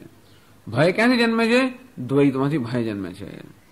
એમાં એટલે દ્વૈત ખોટું નથી કહેતા. દ્વૈતમાંથી ભય જન્મે એટલે દ્વૈત ખોટું છે એવું કેમ? દ્વિતીયાદ્વય ભયમ ભવતી, દ્વિતીયમાંથી જ હંમેશા ભય જન્મે છે. એમ કરીને દ્વિતીયનું મિથ્યાત્વ કેવું તેમણે કહ્યું? તો કે છે દ્વિતીયમ નિંદન તસ્ય અતાત્વિકમ અભિપ્રાયતિ અભિપ્રાય નહીં તાત્વિકમ નિંદામ અર્હતિ ઇતિ ભાવ ઇતિ. જો દ્વૈત ખરેખર એટલે સાચું હોત તો સત્યની ક્યારેય નિંદા ના થઈ શકે. નિંદા કોઈ થાય? જે ખોટું છે એની જ નિંદા થાય. આપણે કોઈની નિંદા કરવી હોય તો શેની નિંદા થઈ શકે? જે અસત્ય છે એની. તો શ્રુતિ પણ નિંદા કરે છે. દ્વિતીયાદ્વય ભયમ ભવતી, જ્યાં દ્વિતીય છે ત્યાં હંમેશા ભય છે. ભય એટલે એમ કરીને જે દ્વૈત છે એની નિંદા કરી. નિંદા કરી એ પછી બતાવે કે દ્વૈત જે છે એ કોઈ પારમાર્થિક સત્ય ન હોવું જોઈએ, એ ખરેખર અસત્ય હોય તો જ એની નિંદા અને પાત્ર છે. અને તેથી એમ એને ભયનું કારણ બતાવીને એની નિંદા કરીને પણ શ્રુતિ કહે છે કે આ દ્વૈત જે છે કેવું છે? અવાસ્તવિક છે, અર્થાત અસત્ય છે. ન તો તદ દ્વિતીયમસ્તી, અર્થાત ખરેખર એ દ્વિતીય વસ્તુ છે જ નહીં જે તમે જોઈ શકો કે અનુભવી શકો. યત્ર ત્વસ્ય સર્વમ આત્મૈવ ભૂત તત કેન કમ પશ્યેત કમ વિજાનીયાત. જ્યારે આ જ્ઞાની પુરુષ મળે સર્વ આત્મા જ થઈ ગયું, ત્યારે કોણ કોને કોના વડે જુએ? અર્થાત દ્રષ્ટા દૃશ્ય કે દર્શન, આ દ્વૈત જગત હવે એ બધું આત્મા બની ગયું. અત્યારે બધું જુદું જુદું છે. દ્રષ્ટા પણ જુદો, આ દૃશ્ય પણ જુદું, દર્શન પણ જુદું. પણ જયારે જ્ઞાની પુરુષ સમજે છે કે આ દ્રષ્ટા છે એ પણ ચૈતન્યનો વિલાસ છે, આ દૃશ્ય છે એ પણ ચૈતન્યનો વિલાસ, અને દર્શન છે એ પણ એક જ ચૈતન્યનો વિલાસ. આમ એક જ ચૈતન્ય દ્રષ્ટા દર્શન અને દૃશ્ય રૂપે વિલસિત છે. એવું જયારે જોઈ ગયો રહસ્ય, એ તો આપણે એક્ટરને ઓળખી ના પડે તો એમને કે ભિખારી જુદો ને પેલો રાજા જુદો ને બધા જુદા. પણ જયારે જોઈએ કે એક જ આ એક્ટર છે, એનો જ આ બધો વિલાસ છે, એ જ જુદા રોલ લઈ રહ્યો છે, તેમ દૃશ્યની અંદર પણ આપણને જળ લાગતો હોય પણ એનું તો એ જ અસ્થિ ભારતી પ્રિય એ ચૈતન્ય. જો આપણે જળ જેને કહીએ છીએ પણ વાસ્તવમાં શું છે? ચૈતન્ય જ છે. જળ કેમ કહીએ છીએ? કારણ કે એ સ્વપ્રકાશિત નથી માટે. આત્માને ચેતન કેમ કહીએ છીએ? સ્વપ્રકાશિત છે માટે. એ બરોબર છે. પણ જેને આપણે જળ કહીએ છીએ પણ વાસ્તવમાં શું છે? એ ચેતનનો જ વિલાસ છે, ચેતનનો જ આભાસ છે. ચેતન જેમ જળને આપણે એકદમ ઠારી નાખીએ તો કેવું બરફ થઈ જાય, તો ચેતન પણ ઠરી ગયું તો શું બની ગયું? આ જળ જગત બની ગયું. જાણે કે તેથી એટલે એમ કહેવાય વાસનારૂપી મોલ્ડની અંદર ચેતનને હવે જાતનું વર્ણન કરવામાં આવે. વાસનાના મોલ્ડની અંદર ચેતનને જયારે જેમ મોલ્ડ હોય એમાં આપણે કે એમ ઉકાળતી ધાતુ નાખીએ અને ઠરી જાય અને કેવો આકાર એકદમ થઈ જાય એનો, તે જ રીતે આ વાસનાના મોલ્ડની અંદર આ ચૈતન્ય રૂપી જે છે એને રેડવામાં આવે ત્યારે ભિન્ન ભિન્ન બધા આકારો બની ગયા. આ બધી કલ્પનાઓ છે. ટૂંકમાં કહેવાનો ભાવ છે કે જળ નામની કોઈ વસ્તુ જ નથી દુનિયામાં. જો આત્મા છે, આત્મા સર્વ બધું ચેતન જ છે. એ ચેતન પણ એકદમ એના વાઇબ્રેશન જયારે વધી જાય તો આમ જળ જેવું દેખાય. એક જ ઉર્જા એના બધા અનેક પ્રકારના તરંગોને કારણે જેમ ભિન્ન ભિન્ન રૂપે આ ઉર્જા આપણે દેખાઈ રહી હોય. ઓર્ગેનિક શરીર છે આ પણ ઓર્ગેનિક ને ઇનઓર્ગેનિક. જૂના જમાનામાં વૈજ્ઞાનિકો એમ માનતા હતા કે ઓર્ગેનિક અને ઇનઓર્ગેનિક આ બે વસ્તુ છે એનું તત્વ જુદું જુદું છે અને માટે જુદું અન્વેષણ ચાલતું હતું. પછી એમને ખબર પડ્યું કે જેને ઓર્ગેનિક કહીએ છે એ વસ્તુ પણ એ જ એટમ ને એમાંથી જ બનેલી છે. ઇનઓર્ગેનિક કહીએ છે તે અને ઓર્ગેનિક કહીએ છે બધું એક જ, બધા ઇલેક્ટ્રોન ને પ્રોટોનનું જ બનેલું છે. ખાલી એની કાર્બન હાઇડ્રોજન ની બધી જા જુદી જુદી છે. એ કાર્બન વસ્તુ છે એક ચમત્કાર છે દુનિયાની અંદર કે જ્યાં કાર્બન આવ્યો ત્યાં આગળ જીવન આવી ગયું. એ કાર્બન નામના ચમત્કારને કારણે આ પૃથ્વી પર શું છે? ચેતનતા છે. આવું દુનિયામાં બીજે ક્યાંય ન હોવાને કારણે બીજે ચેતનતા નથી. આ દુનિયામાં કેટલી અજાયબી છે. એક અજાયબી કઈ છે? ચેતનતા. બીજી અજાયબી કઈ છે? કાર્બન. ત્રીજી અજાયબી કઈ છે? ગુરુત્વાકર્ષણ. ચોથી અજાયબી કઈ છે? તો કે લોહચુંબક. આવી બધી અજાયબીઓ છે જે સમજી શકાય એવી નથી. એવું હોવાને કારણે પૃથ્વીમાં આ બધી વિશિષ્ટતા હોવાને કારણે આવું જીવન છે. આ પ્રકારની આવો આપણે છીએ. નહીં તો ચંદ્ર પર ના હતો કે આપણું અસ્તિત્વ જ ના હોત. પણ ગમે તે હોય કહેવાનો ભાવ થાય છે કે જેને આપણે જળ કહીએ છીએ, ચેતન કહીએ છીએ, બધાનું તત્વ કયું છે ખરેખર. ભલે વૈજ્ઞાનિકો એમ કહેવા માંગતા હોય કે તત્વ ઇલેક્ટ્રોન કે પ્રોટોન કે જે હોય તે આપણે શું કહીએ છીએ? એ બધાનું તત્વ એક જ છે. ને કોણ? એક જ ચૈતન્ય. એ જ ઇલેક્ટ્રોન છે. એ જ પછી એટમ બની ગયો, એ જ પછી મોલિક્યુલ બની ગયો, એ જ પછી એનો સંઘાત, એ જ આ બધી પદાર્થો બની ગયો. અને તેથી એ લોકો જેને ઉર્જા કહે છે આપણે એને શું કહીએ છીએ? આત્મા કહીએ છીએ, ચૈતન્ય કહીએ છીએ. યત્ર ત્વસ્ય સર્વમ આત્મૈવ ભૂત. એ ચેતન એટલે કયું? અસ્તિ ભાતિ પ્રિયમ. બસ એ ચેતન એટલે કેવું? ચેતન એટલે આમ કે આમ ચમક ચમક થતું હોય એવું નહીં સમજવાનું. આપણે ચેતન એટલે જે આમ કઈક હલન ચલન થતું નામ ચેતન આપણે એમ માનીએ છીએ. આપણે શું કહીએ? હલન ચલન થતું હોય નામ ચેતન. એવું નથી. એ તો આપણે વ્યવહારની વ્યાખ્યા છે. હલન ચલન થાય નામ ચેતન. ચેતન આપણે કોને કહીએ છીએ? અસ્તિ ભાતિ પ્રિયમ. કેમ એ ચેતન કહો છો? જે અસ્થિ છે એ જ ભાતિ છે, જે સત છે એ જ કેવું છે? સ્વપ્રકાશ છે. અને પણ કેવું છે? પ્રિય છે, પૂર્ણ છે. અને તેથી એવું આપણું ચેતન છે. એ ચેતનનો જ આ બધો વિલાસ છે. જ્યાં સુધી આપણે બરોબર ધારીને ન જોઈએ ત્યાં સુધી આપણે નામરૂપ દેખાય. પણ નામરૂપના પળની અંદર જયારે આપણે અસ્થિ ભાતિ અને પ્રિયના દર્શન કરીએ ત્યારે જ્ઞાની પુરુષ ક્યારે આ દૃશ્ય છે પણ અસ્થિ ભાતિ પ્રિય છે. તો દ્રષ્ટા કોણ છે? અહમ અસ્મી સદા ભામી કદાચિત ના અહમ પ્રિય. હું પણ અસ્મી ભામી, એ જ અસ્થિ ભાતિ પ્રિય હું છું. અને ત્યારે દર્શન આ મનની વૃત્તિઓ શું છે? એ પણ એ જ અસ્થિ ભાતિ અને પ્રિય. એટલે એ જોઈ શકે એક જ અસ્થિ ભાતિને પ્રિયનો આ વિલાસ. દ્રષ્ટા પણ એનો વિલાસ, દૃશ્ય પણ એનો વિલાસ, દર્શન પણ એનો વિલાસ. અંતેથી એને માટે બધું શું બની ગયું? યત્ર તો અસ્ય સર્વમ આત્મૈવ અભૂત. બધું એના માટે આત્મા જ બની ગયું. બની ગયું એટલે આત્મા છે, પણ એ આત્મા છે એવું જયારે જ્ઞાન થયું ઇત્યાદિ શું. એટલે આવી શ્રુતિનું કારણે વિચક્ષણ જે પુરુષો છે એ તો જોવે છે કે આ જગત આત્મા છે. એટલે શું થઈ ગયું? જગત જયારે આત્મા હોય કે જગત બ્રહ્મ હોય ત્યારે જે અનાત્મા છે એ ખોટો છે. એમ નથી કહેતા કે આ જગત ખોટું છે. શું કહે છે? અનાત્મા ખોટો છે. અનાત્મા અસત્ય. અનાત્મા નામની કોઈ વસ્તુ જ નથી. જે છે તે આત્મા જ છે. અત્યારે આ બધું મને શું દેખાય છે? આ ટેબલ કેવું છે? અનાત્મા છે. માઇક્રોફોન અનાત્મા. આ દેહના બહારની જે વસ્તુઓ કેવી છે? અનાત્મા છે. તો કે નહીં, અનાત્મા નામની કોઈ વસ્તુ જ નથી. જે છે એ આત્મા માત્ર છે. આત્મા તો ચેતન હોય તો કે બધું ચેતન જ છે. પણ ચેતન તો હલનચલન કરવું પડે તો કે ના, હલનચલન તો તમે જુઓ તો ખબર પડે. અણુ અને પરમાણુ તો સખત હલનચલન કરતા હોય. હલનચલન જ ક્રાઇટેરિયન હોય.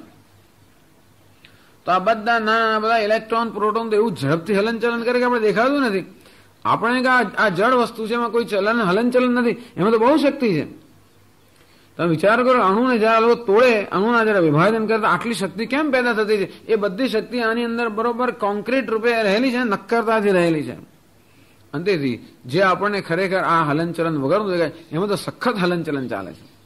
એને મળે જોવાની દ્રષ્ટિ જોઈએ. કેવા જોઈએ? એને મળે એ પ્રકારના સૂક્ષ્મ દર્શક યંત્રો હોય તો હલનચલન તો એવું દેખાય કે કલ્પના બહારની વસ્તુ, માઇન્ડ બોગલિંગ હલનચલન ચાલે છે.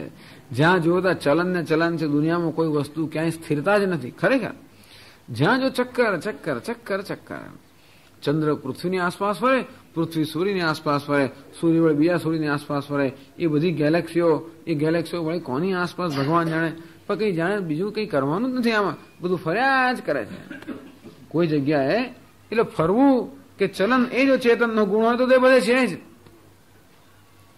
પણ આપણું ચેતન એવું હલનચલન વાળાને આપણે ચેતન નથી કહેતા. ચેતન એટલે અસ્થિ ભાતિ પ્રિય. વિચક્ષણૈ નિપુણતર વસ્તુદર્શિભિ પંડિતૈ દૃષ્ટમ. એટલે તેથી આ જે વિવિધતા છે, આ દ્વૈત છે, આ વિભાજન છે, અનાત્મીયતા છે, બીજું કશું નહીં તો અનાત્મીયતા. એટલે આ અનાત્મા છે, અલગ છે, આવું કશું હોય એ બધું જ્ઞાની પુરુષો માટે કેવું છે? એ તો મિથ્યા છે. એમને વડે અનાત્મા નામની કોઈ વસ્તુ નથી. એનો આત્મા એટલો વધી ગયો. અત્યારે મારા આત્મામાં માત્ર શરીરનો સમાવેશ થાય છે અને અંદર મન અને આટલી વસ્તુનો જ આત્મામાં સમાવેશ થાય. પણ આનો આત્માનો તો કંઈ માપ જ નથી. આખું જગત જેની અંદર સમાઈ ગયું. કારણ કે જે અસ્થિ ભાતિ પ્રિય આત્માનો કોઈ આકાર જ ન હોવાને કારણે સર્વ આકારો જેની અંદર સમાયેલા એટલે સર્વ આકારો જેના આપણે પ્રકાશિત છે. આવું માત્ર શ્રુતિમાં જ કે એટલું નહીં પણ સ્મૃતિમાં પણ કહે છે. દ્વૈતસ્ય વસ્તુતઃ અસત્વે સ્મૃતિમાં બી દર્શાયતી. ક્યાંકથી લઈ આવે છે, આ ક્યાંકથી વાક્ય લાવે છે ખબર નથી, પણ એક વાક્ય છે જેમાં આ સમગ્ર જગત કેવું છે? તદ્દન મિથ્યા છે. તદ્દન મિથ્યા એવું વાક્ય છે. આગળ કહે છે એટલે કેટલા કોટેશન એ લાવે છે આપણે ખબર જ નથી પડતી ક્યાંકથી લાવે છે. એટલે એ જડતા પણ નથી આપણને. અમુક જગ્યાએ આ બધા શંકરાચાર્યજી કે બીજા જે ક્યાંકથી કોટેશન લાવે છે ગ્રંથો પણ અત્યારે આપણી પાસે ઉપલબ્ધ નથી.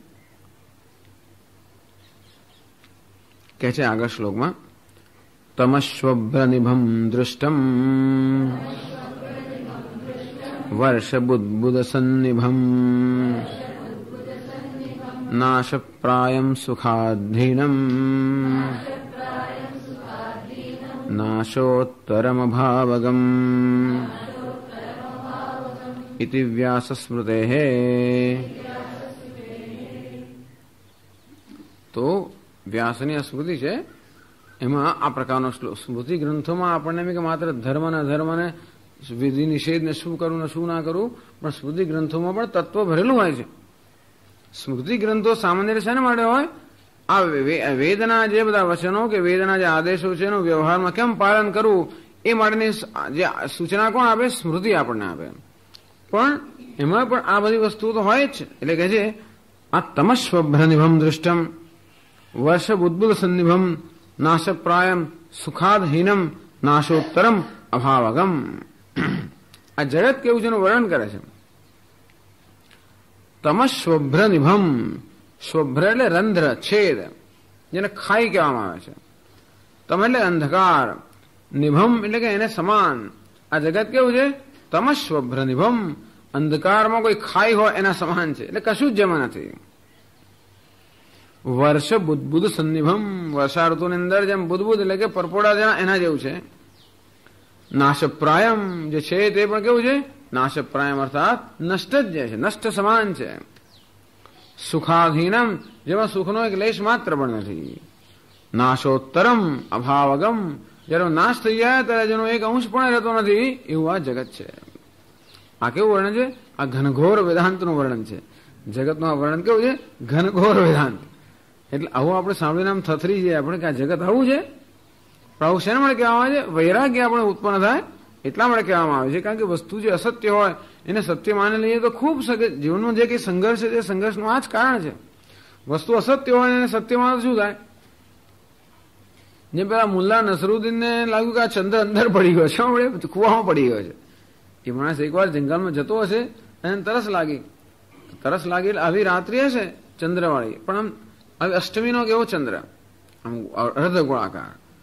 તો એટલે રાત્રિ અને તરસ લાગી હશે એટલે પાણી શોધવા નીકળો અને ત્યાં એક એને કૂવો દેખાડો, તું કોણ અંદર નજર કરી તો એકદમ એને જરા વિચારો પડી ગયો, અરે શું થઈ ગયું? એને લાગ્યું અરે રે આ ચંદ્ર કૂવામાં પડી ગયો. પછી તરસ તો ભૂલી ગયો, એને લાગ્યું લાવ હું આને પેલા બહાર કાઢું, દુનિયાનું થશે શું? ચંદ્ર કૂવામાં પડી જાય તો દુનિયાનું શું થાય? એટલે માટે બિચારો ક્યાંકથી ને ક્યાંકથી દોરડું લઈ આવ્યો, દોડાને પછી આગળ ગાળો કર્યો અને અંદર નાખી અને બરાબર પેલી ચંદ્રમાં ભરાવ્યો એને પછી ખેંચ્યો. બહુ જોર કરવું પડે, ચંદ્ર કેટલો વજનદાર હોય, ખૂબ જોર કર્યું. જોર કરીને પછી બહુ જોર કર્યું અને એકદમ બહાર નીકળી ગયો. એટલે પેલો આપણે જોરથી ખેંચતા હોઈએ અને એકદમ પેલું છૂટી તો આપણે પડી જ જાય ને, એટલે ચત્તોપાટ પડી ગયો. ચત્તોપાટ પડ્યો એટલે આમ એકદમ હા બરોબર આવી ગયો, ઉપર આવી ગયો. એટલે એનું પેલું દોરડાનું ગાળ્યું ક્યાં અંદર કોઈ ખડકમાં ભરાઈ ગયો, કુવાની અંદર કશાકમાં ભરાઈ ગયો, જોરથી ખેંચ્યું એટલે પેલું છૂટ્યું, પડી ગયો બિચારો. હા બસ ભલે મને વાગ્યું, મારું માથું ભલે ફૂટ્યું, પણ ચંદ્ર બરોબર એના સ્થાને આવી ગયો. એટલે એને સંતોષ થયો કે મેં ચંદ્રને બહાર કાઢ્યો. એટલે આવું બધું થાય. પછી જે વસ્તુ જ્યાં ન હોય એને પછી આપણે ત્યાં હોય માનીએ તો આવી બધી વસ્તુઓ થાય. પેલો ડોન કિહોડી જેવો તો પેલો પરછાયા સાથે લડતો હોય એવું થાય ઘણી વાર. દેખાયું ને એટલે એક વાર દ્રષ્ટાંત આપે છે કે ઘરમાં ટ્યુબ લાઇટ હોય ને એટલે પડછાયા ના પડે, એકદમ લાઇટ જતી રહી, અંધારું થઈ ગયું ઘરની અંદર, એટલે પછી મીણબત્તીઓ કરવા માંડી. મીણબત્તી થઈ એટલે પડછાયા મોટા મોટા, મીણબત્તીમાં શું થાય મોટા એટલે પેલા બાળકો રડારોડ કરવા શું આવ્યું બધું પડછાયા દેખાય, બીજું ભૂત આવ્યું શું આવ્યું આવું બધું જોયું નતું એ લોકોએ. પેલા ટ્યુબલાઇટમાં આવા પડછાયા ના દેખાય અને એકદમ ઘરમાં પડછાયા દેખાવા મળ્યા તો રડારોડ કરવા મળ્યા. આ સારી જે વસ્તુ અસત્ય છે અને સત્ય માની લેવામાં આવે તો ખૂબ મુશ્કેલી ઉભી થાય. દુનિયામાં જે કંઈક મુશ્કેલી આપણે છે એક જ વસ્તુ માની છે, અંતે જે અસત્ય છે એને સત્ય માની દીધું. તેથી તમસ્વભ્રનિભમ તમસી મંદાંધકારે રજ્વામધિષ્ઠાને ભૂછિદ્રમિતિ યદ ભ્રાંત્યા ભાતિ તન્નિભમ તત્તુલ્યમ વિવેકભી તત્ વિશ્વમ દૃષ્ટમ.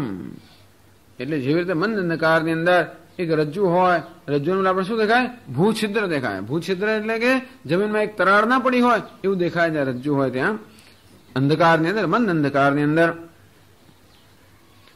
તેવા એના જેવું જ આ જગત આ લોકોને વિવેકી લોકોને કેવું દેખાય છે? આવો જેવી રીતે એક રજ્જુને બદલે આપણે જ્યાં ભૂછિદ્ર દેખાય અને તેવી રીતે એમને પણ જે આત્મા છે ત્યાં ભૂછિદ્ર સમાન એટલે કે આવું મિથ્યા અધ્યારોપિત આ જગત એમને જણાય છે. પછી કેવું છે? વર્ષ બુદ્ધ સન્નિભમ તચ અતીવ ચંચલમ આલક્ષિતમ. જેમ જળ વર્ષા ઋતુની અંદર પાણી પડે, પાણીના પરપોટા આમ કેવા આવે તૂટી જાય, એમાં જગત પણ એમને કેવું દેખાય છે? અતીવ ચંચલમ દ્રષ્ટ નષ્ટ સ્વભાવ. આમ જોઈએ જોતામાં જે વસ્તુ નષ્ટ થઈ રહી છે એવું અત્યંત ચલાયમાન એમને જણાય છે. નાશપ્રાયમ વર્તમાન કાલે બી તદ્યોગ્યતા અસત્વાત. નાશપ્રાયમ એટલે અત્યારે પણ દેખાય છે ત્યારે પણ ખરેખર એ સત્ય ન હોવાને કારણે એ ખરેખર જાણે કે નષ્ટ જ ના હોય. સુખાધીનમ આવું હોય તો આપણે વાંધો નથી. ગંધર્વ નગરી હોય કે દ્રસ્વપ્ન હોય એમાંથી જો આનંદ મળતો હોય તો ભલે જગત મિથ્યા રહ્યું, અમને આનંદ તો આપે છે ને, અમને મિથ્યા કે જે અમને જગતમાં મિથ્યાત્વમાં સત્યમાં રસ નથી, અમને તો જીવનમાં આનંદમાં રસ છે અને અમે તેથી આ જગતના પદાર્થોનો આનંદ માણીએ છીએ. જગત આનંદનું સાધન હોવાને કારણે ભલે મિથ્યા રહ્યું, અમે તો સુખી છે ને નથી. તો કે સુખાધીનમ સુખનો એક લેશ માત્ર નથી. અનિત્યમ સુખમ લોકમ ઇમમ પ્રાપ્ય ભજસ્વમામ. આ જગત કેવું છે? અનિત્યમ અસુખમ. ન ચ દ્વૈતમ કદાચિદપી સુખકરમ ઉપલભ્યતે દુઃખાક્રાંતમ તુ દૃશ્યતે. વાસ્તવમાં દ્વૈતમાં ક્યારે પણ સુખ હોઈ ન શકે. એ દ્વૈત ખરેખર એટલે આપણે સુખનો અનુભવનું જયારે વર્ણન કરીએ ત્યારે જોઈએ છીએ કે જ્યાં સુધી સુખનો પદાર્થ મારાથી દૂર કે ભિન્ન હોય ત્યાં સુધી મને આનંદ નથી આપતો. એ સુખનો પદાર્થ જયારે એક થઈ જાય મારી સાથે તો મારી નાની વચ્ચે કોઈ પ્રકારનું અંતર ન રહે ત્યારે જે આનંદ આવે છે શેનો આનંદ છે? એ અદ્વૈતનો આનંદ છે. સુખનો પદાર્થમાંથી દૂર હોય ત્યાં સુધી, અંતર હોય ત્યાં સુધી મને આનંદ નથી આવતો. એ અંતર જયારે જતું રહે ત્યારે જ મને આનંદ આપે છે. નાના સ્વામીજી મન તો મારી થાળીમાં લાડુ દેખાય તો આનંદ આપે, કારણ કે માનસિક અંતર જતો રહ્યું છે. બીજાની થાળીમાં હોય લાડુ તો મને આનંદ આપે, મારી થાળીમાં છે એટલે મારો થવાનો જ છે તેથી આનંદ આપે છે. આમ સુખની માત્રાઓ જુદી જુદી. એક તો આમ લાડુ આવે છે, બસ આવતીકાલે શું બનો તો કે લાડુ, જો મને ખબર ને તો ખાલી કહું છું, આ તો ઉત્પાદ થયું.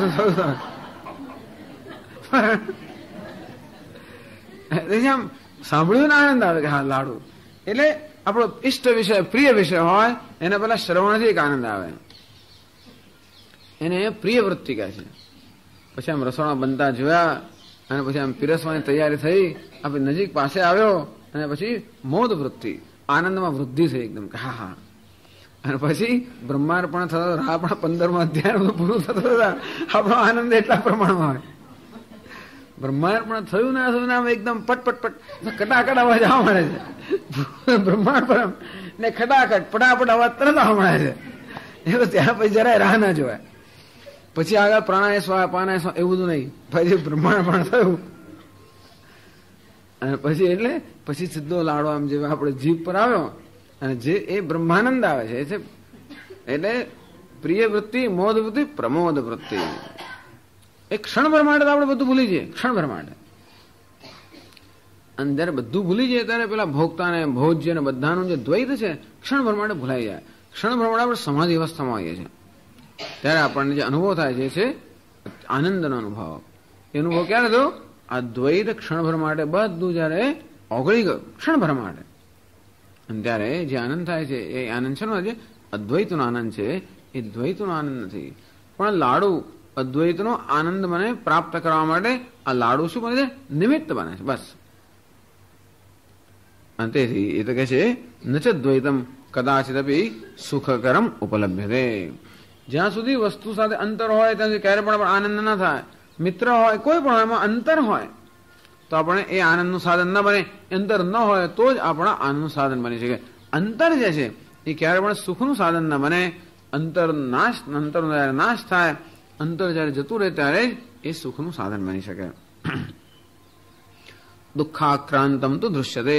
વાસ્તવમાં તો દુઃખથી આક્રાંત જણાય છે શું? અદ્વૈત. એટલે કહ્યું સુખાધીનમ નાશોત્તરમ અભાવગમ તચ્ચ નાશગ્રસ્તમ. જે વસ્તુ અધ્યારોપિત છે એ માત્ર એનો જ અપવાદ થઈ શકે, એ જ એક નાશ યોગ્ય વસ્તુ છે. અથવા રજ્જુ પર જે સર્પ અધ્યારોપી છે એ સર્પ છે એનો સંપૂર્ણ નાશ થઈ જાય, એનો એક અંશ પણ બાકી રહ્યા વગર. તચ્ચ નાશગ્રસ્તમ નાશાદુર્ધ્વમ અસત્વમેવ ઉપગચ્છતિ નાશોત્તરમ અભાવગમ. જેમ સર્પનો નાશ થયા પછી એનો જરા પણ ભાવ રહેતો નથી, તે રીતે બાધિત જગત કેવું થઈ જાય? બાધિત સર્પ જેમ બાધિત થયો તેમ મિથ્યા વસ્તુ બાધિત થાય.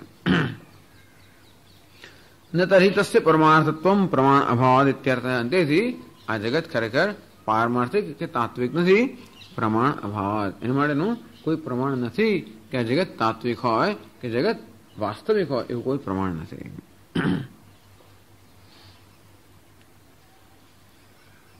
અને આ રીતે 31 શ્લોકોમાં આ પ્રકરણનો જે વિષય છે એ વિષય પૂરો થયો. 32મા શ્લોકમાં એનો ઉપસંહાર કરે છે.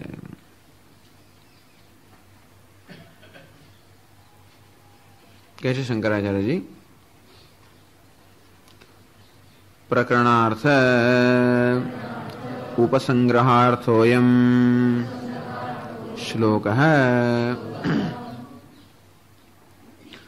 પ્રકરણાર્થ ઉપસંગ્રહાર્થ અયમ શ્લોક. આજે 32મો શ્લોક છે એ પ્રકરણ એટલે કે આ વૈતથ્ય પ્રકરણ એનો જે અર્થ છે, એનું જે તાત્પર્ય છે. શું તાત્પર્ય?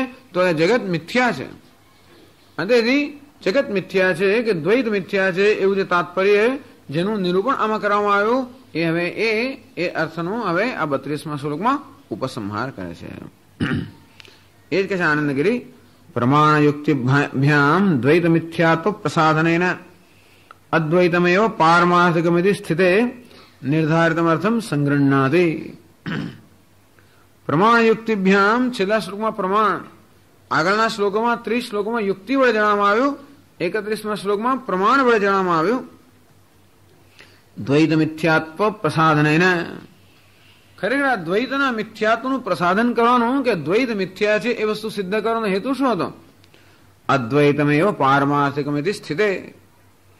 દ્વૈત મિથ્યા છે એવું સિદ્ધ કરવાનો હેતુ શું છે? અદ્વૈતમેવ પારમાર્થિકમ, કે અદ્વિતીય તત્વ એ જ પારમાર્થિક છે એવું સિદ્ધ કરવાનો એમનો હેતુ હતો. એવી સ્થિતિ દ્વૈત મિથ્યા હોય તો સ્વાભાવિક છે કે પારમાર્થિક શું છે? અદ્વૈત પારમાર્થિક છે. એવી સ્થિતિ નિર્ધારિતમર્થમ સંગૃહ્ણાદિ, જે આ 31 શ્લોકોમાં જે અર્થ શ્રુતિ અને યુક્તિ વડે નિર્ધારિત થયો એનો સંગ્રહ અર્થાત એને સંક્ષેપમાં સમરાઇઝિંગ સંક્ષેપમાં 32મા શ્લોકમાં કહે છે. એ બહુ પ્રસિદ્ધ શ્લોક છે. આ પણ ન નિરોધો ન ચોત્પત્તિ ન બદ્ધો ન ચ સાધકઃ ન મુમુક્ષુર્ન વૈ મુક્તઃ ઇત્યેષા પરમાર્થતા. ન નિરોધ, નિરોધ એટલે કે નાશ. આ જગતમાં કોઈ નાશ નથી. ન ઉત્પત્તિ, જગતમાં કોઈ ઉત્પત્તિ પણ નથી. ન બદ્ધ, અહીં કોઈ બદ્ધ મનુષ્ય પણ નથી. ન જ સાધક, અહીં કોઈ સાધક પણ નથી. ન મુમુક્ષુ, કોઈ મુમુક્ષુ પણ નથી. ન વૈ મુક્ત, કોઈ મુક્ત પણ નથી. વિચાર કરો, અહીં કોઈ મુમુક્ષુ પણ નથી અને મુક્ત પણ નથી. બંધાયેલો પણ નથી અને સાધક પણ નથી. ઉત્પત્તિ પણ નથી અને લય પણ નથી. કશું જ નથી. ઇત્યેષા પરમાર્થતા, બસ આ જ પરમાર્થતા છે. સાત આ જ પારમાર્થિક દર્શન છે.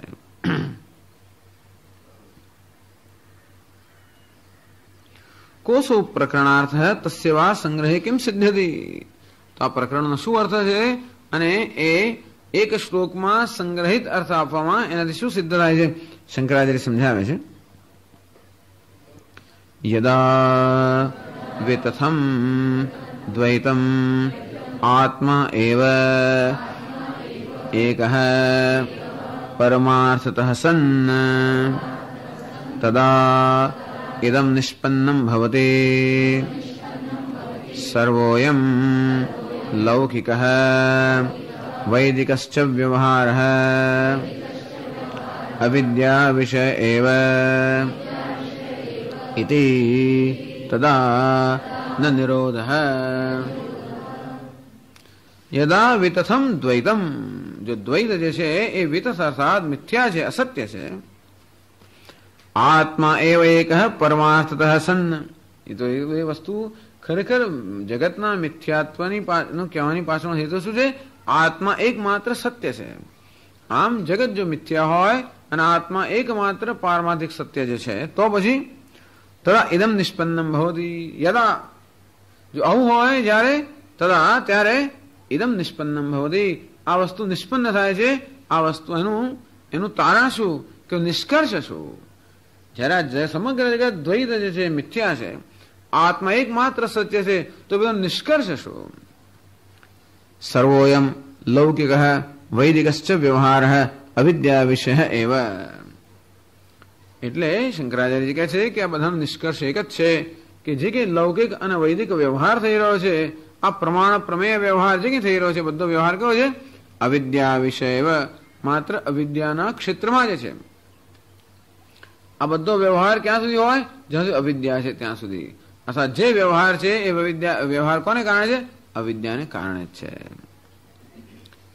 એટલે બધો વ્યવહાર એટલે શું? આ ઉત્પત્તિ પણ વ્યવહાર છે, નાશ એ પણ વ્યવહાર છે, બંધન પણ વ્યવહાર છે, સાધન પણ વ્યવહાર છે અને મુક્તિ પણ વ્યવહાર છે.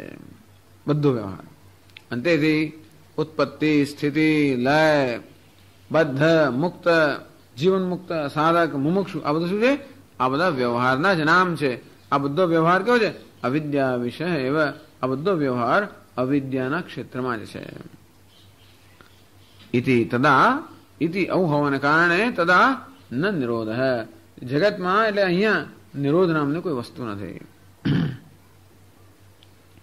વ્યવહાર માત્ર અવિદ્યા વિષયત્વ બી કેમ સ્યાત. ધારો કે વ્યવહાર બધો અવિદ્યા વિષય તો પણ શું? એટલે કે છે તદા ન નિરોધ, અને તો પછી નિરોધ નથી. એટલે સમજાવે છે આગળ.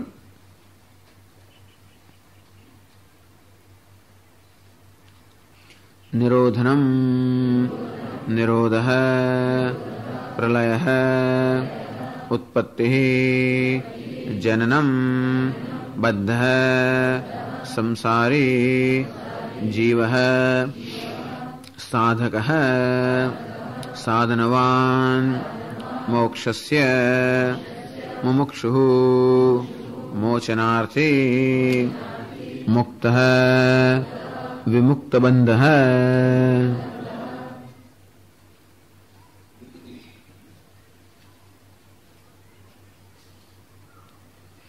નિરોધનમ એટલે નિરોધ એટલે નિરોધનમ અર્થાત પ્રલય એટલે પ્રલય નામની કોઈ વસ્તુ નથી. ન નિરોધ ન ચ ઉત્પત્તિ ઉત્પત્તિ પણ નથી. ઉત્પત્તિ એટલે શું? જનનમ જન્મ પણ નથી. મૃત્યુ પણ આ જગતમાં નથી, ક્યાંય જન્મ પણ નથી, ઉત્પત્તિ પણ નથી કે નાશ પણ નથી. બદ્ધ કોઈ બંધાયેલો પણ નથી. બધા એટલે કોણ? આ સંસારી કે જીવ એવો પણ કોઈ નામની વસ્તુ નથી. કોઈ બદ્ધ નથી, સંસારી નથી, જીવ પણ નથી. ન ચ સાધક સાધનવાન મોક્ષસ્ય મોક્ષ માટે જે સાધના કરી રહ્યો કોઈ સાધકે પણ નથી. ન મુમુક્ષુ મુમુક્ષુ મોચનાર્થી મોચનાર્થી એટલે મુક્ત થવાની અર્થ મુક્ત થવાની ઈચ્છા રાખનાર એવો મુમુક્ષુ પણ કોઈ નથી. મુક્ત ન વૈ મુક્ત એટલે વિમુક્ત વિમુક્ત બંધ જે બંધન મુક્ત થયો હોય એવો પણ કોઈ નથી. જગતમાં કોઈ સંસારી નથી અને કોઈ જ્ઞાની નથી, કોઈ મુક્ત નથી, કોઈ બદ્ધ નથી, ક્યાંય જન્મ નથી, મૃત્યુ પણ નથી, ઉત્પત્તિ પણ નથી, નાશ પણ નથી, સાધક પણ નથી, સાધનાય નથી અને કશું નથી. એ કહે છે આગળ ઇત્યેષા પરમાર્થતા. એ કહે છે ઉત્પત્તિ પ્રલયયોઃ અભાવાત બદ્ધાદયઃ ન સંતિ ઇત્યેષા પરમાર્થતા. પહેલા કોઈ ન નિરોધ ન ચ ઉત્પત્તિ. જો ઉત્પત્તિ જ ના હોય ને નાશ પણ ના હોય તો વચ્ચેની વસ્તુ ના જ હોય ને. જો જન્મ ના હોય તો જન્મ તો પછી વૃદ્ધિ તો ના જ હોય, વૃદ્ધિ ના હોય તો પછી એમાં ક્ષય પણ ના હોય, તો વ્યાધિ પણ ના હોય, મૃત્યુ પણ કશું ના હોય. એટલે પહેલા ન નિરોધ ન ચ ઉત્પત્તિ. કોઈ નિરોધ પણ નથી, પ્રલય પણ નથી, નાશ પણ નથી, ઉત્પત્તિ એટલે જન્મ પણ નથી, અને વચ્ચેની કોઈ વસ્તુઓ પણ નથી. એટલે એ કહે છે કે ઉત્પત્તિ પ્રલયયોઃ અભાવાત. ઉત્પત્તિ અને પ્રલય ન હોવાને કારણે બધા સાધક મુમુક્ષુ મુક્ત એટલે બધા દય બધાથી માણીને બધા છે બધા દેવ ન સંતિ એ પણ નથી. એશા પરમાર્થતા. આ પરમાર્થતા સાથ આ પારમાર્થિક દર્શન છે. બસ હવે જે ચર્ચા આવે છે એના માટે બરોબર સારી રીતે તમે આરામ કર્યો હોય અને બરોબર આમ તમારું મગજ બરોબર સાવધાન હોય એવી પરિસ્થિતિ કાલથી શરૂ કરજો. અંદરથી એ ચર્ચા આપણે આવતીકાલ પર મુલતવી રાખો, કાલ સવારથી. એની માટે શું જોઈએ છે? બરોબર રાત્રે સારી રીતે જરા વાંચવું હોય, કાલે શું ચર્ચા આવવાની છે એનો કંઈક થોડો ખ્યાલ હોય, અને પછી મન જરા આપણું બરોબર કેવું હોય, જરાક સાવધાન હોય એવી પરિસ્થિતિ આવતીકાલથી જોઈ છે, સવારથી. એટલે હવે એની ચર્ચા જે છે એનો પ્રારંભ આપણે કાલ સવારથી જ કરશું. ઓમ પૂર્ણમદઃ પૂર્ણમિદં પૂર્ણાત પૂર્ણમુદચ્યતે પૂર્ણસ્ય પૂર્ણમાદાય પૂર્ણમેવાવશિષ્યતે. ઓમ શાંતિ શાંતિ શાંતિ. શંકરં શંકરાચાર્યં કેશવં બાદરાયણં સૂત્રભાષ્યકૃતૌ વંદે ભગવन्तौ પુનઃ પુનઃ.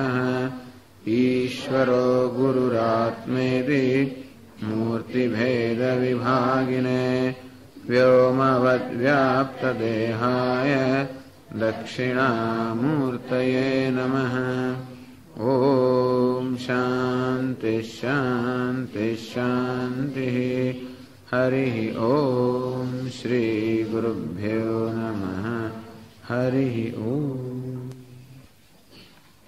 પ્રજ્ઞાનાં સુપ્રતાનૈ સ્થિરચરનિકરવ્યાપિભેર્વ્યાપ્ય લોકાન ભુક્ત્વા ભોગાન સ્થવિષ્ઠાન પુનરપિ ધિષણોત ભાસિતાન કામજન્યાન पीत्वा सर्वान् विशेषान् स्वपिति मधुरभं मायया भजयन्नः माया संख्यातुरीयम् परममृतमजं ब्रह्म यत्तन्नतोऽस्मि यो विश्वात्मा विधिय विषयान् प्राश्य भोगान् सविष्टान् स्वमति विभवान् ज्योतिषा स्वेन सूक्ष्मान् सर्वानेतान् पुनरभिशनैः स्वात्मनि स्थापयित्वा हित्वा सर्वान् विशेषान् विगतगुणगण आत्मसौ नस्तुरीयः निरोधो न चोत्पत्तिः न बद्धो न च साधकः न मुमुक्षुर्न वै मुक्तः इत्येषा परमार्थता।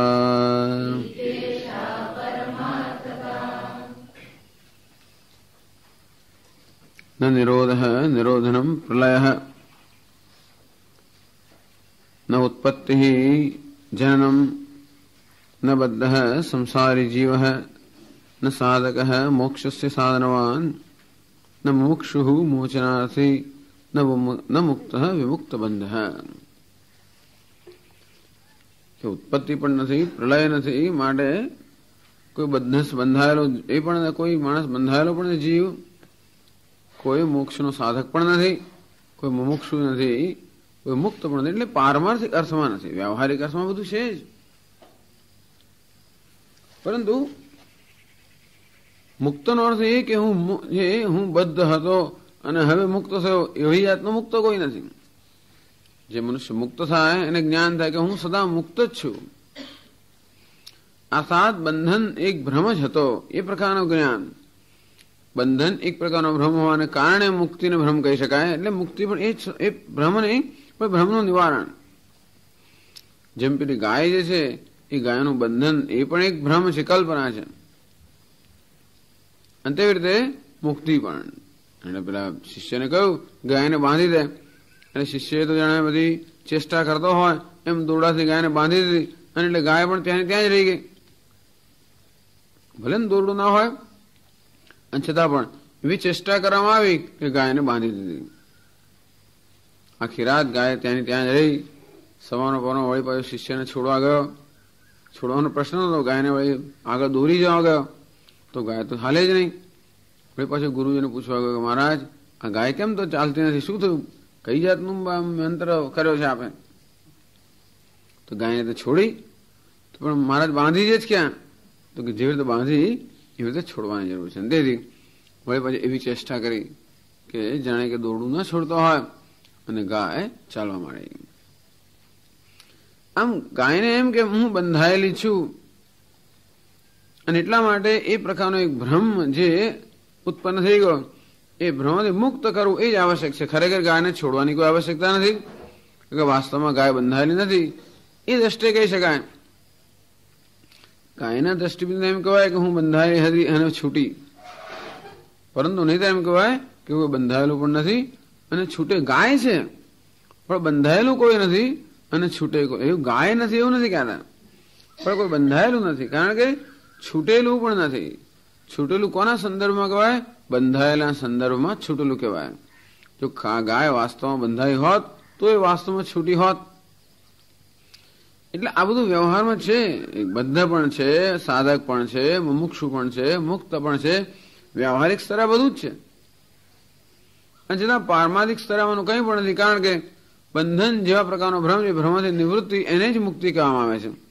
એટલે કોઈ વાસ્તવિક આત્માની કોઈ વાસ્તવિક મુક્તિ નથી કારણ કે આત્મામાં કોઈ વાસ્તવિક બંધન નથી કોઈ વાસ્તવિક મૃત્યુ નથી કારણ કે વાસ્તવિક જન્મ નથી ભલે જન્મ મૃત્યુ આ બધી પ્રક્રિયાઓનો પણ અનુભવી છે વ્યવહારિક સ્તરે કે ઉપાધિના સ્તરે પરંતુ વાસ્તવમાં અર્થાત આત્મામાં આમાંનું કંઈ જ નથી એ આ કહેવાનો હેતુ છે। આનું નામ જ જગત સર્જનનો અર્થ એ આ બંધન સાધના મુમુક્ષુત્વ મુક્તિ આ બધું જ આપણું જીવન છે. આનું નામ જ સંસાર. આ સંસાર મિથ્યા છે એનો અર્થ કે આ બધું જ મિથ્યા છે. મિથ્યા હોવું એટલે કે વાસ્તવમાં ન હોવું. મિથ્યા હોવું એટલે જ્યાં સુધી જ્ઞાન ન હોય ત્યાં સુધી વસ્તુ સાચી દેખાવી અને પછી જાણવું કે આ કંઈ છે જ નહીં. સ્વપ્ન હોય ત્યારે સ્વકાલે સત્યવત ભાતી. તો સ્વપ્ન ચાલતું હોય ત્યારે આપણે સત્ય જ જણાય. પછી જાગ્યા પછી ખબર પડે કે આ સત્ય સ્વપ્ન હતું જ નહીં, એટલે કે આ પદાર્થો છે જ નહીં. અને વાસ્તવમાં પારમાર્થિક દ્રષ્ટિએ આ કશું છે જ નહીં. ઇતિ એષા પરમાર્થતા. આ પરમાર્થતા છે, અર્થાત આ વાસ્તવિક સત્ય છે. ટૂંકમાં જેથી જીવનમાં આ વસ્તુને આપણે એવી અંતિમ સત્યતા ના આપીએ, બંધન કે બધી વસ્તુને પણ અંતિમ સત્યતા આપીશું તો પછી મુક્તિ પણ એવી સત્ય વસ્તુ બની હશે. અર્થાત આત્મચિંતનનો આ જ પ્રકાર છે કે આ બધું આમ હું જે કંઈ મારા વિશે વિચારી રહ્યો છું એ ભ્રમ જ છે. હું સંસારી છું કે જીવ છું કે બંધાયેલો છું કે પુરુષ છું, સુખી છું, દુઃખી છું, આ બધો મારા વિશેનો ભ્રમ છે. એ કોઈ વાસ્તવિકતાઓ નથી. કે હું ખરેખર સુખી હોઉં તો પછી તો એને આત્માને સુખી રાખવો પડે, કે ખરેખર દુઃખી હોવું તો એમાં કંઈક પરિવર્તન કરીને એને સુખી બનાવવો પડે. એવું નથી કે આત્મા દુઃખી થઈ ગયો છે અને માટે કશું કરવાથી એ સુખી બનશે. આત્મા દુઃખી થઈ ગયો નથી, એ જાણવાથી જ દુઃખમાંથી મુક્ત થવાય. આ વસ્તુ જ કહેવાની છે. ઉત્પત્તિ પ્રલયયો અભાવાદ બદ્ધાદય ન સંતિ ઇતિ એષા પરમાર્થતા.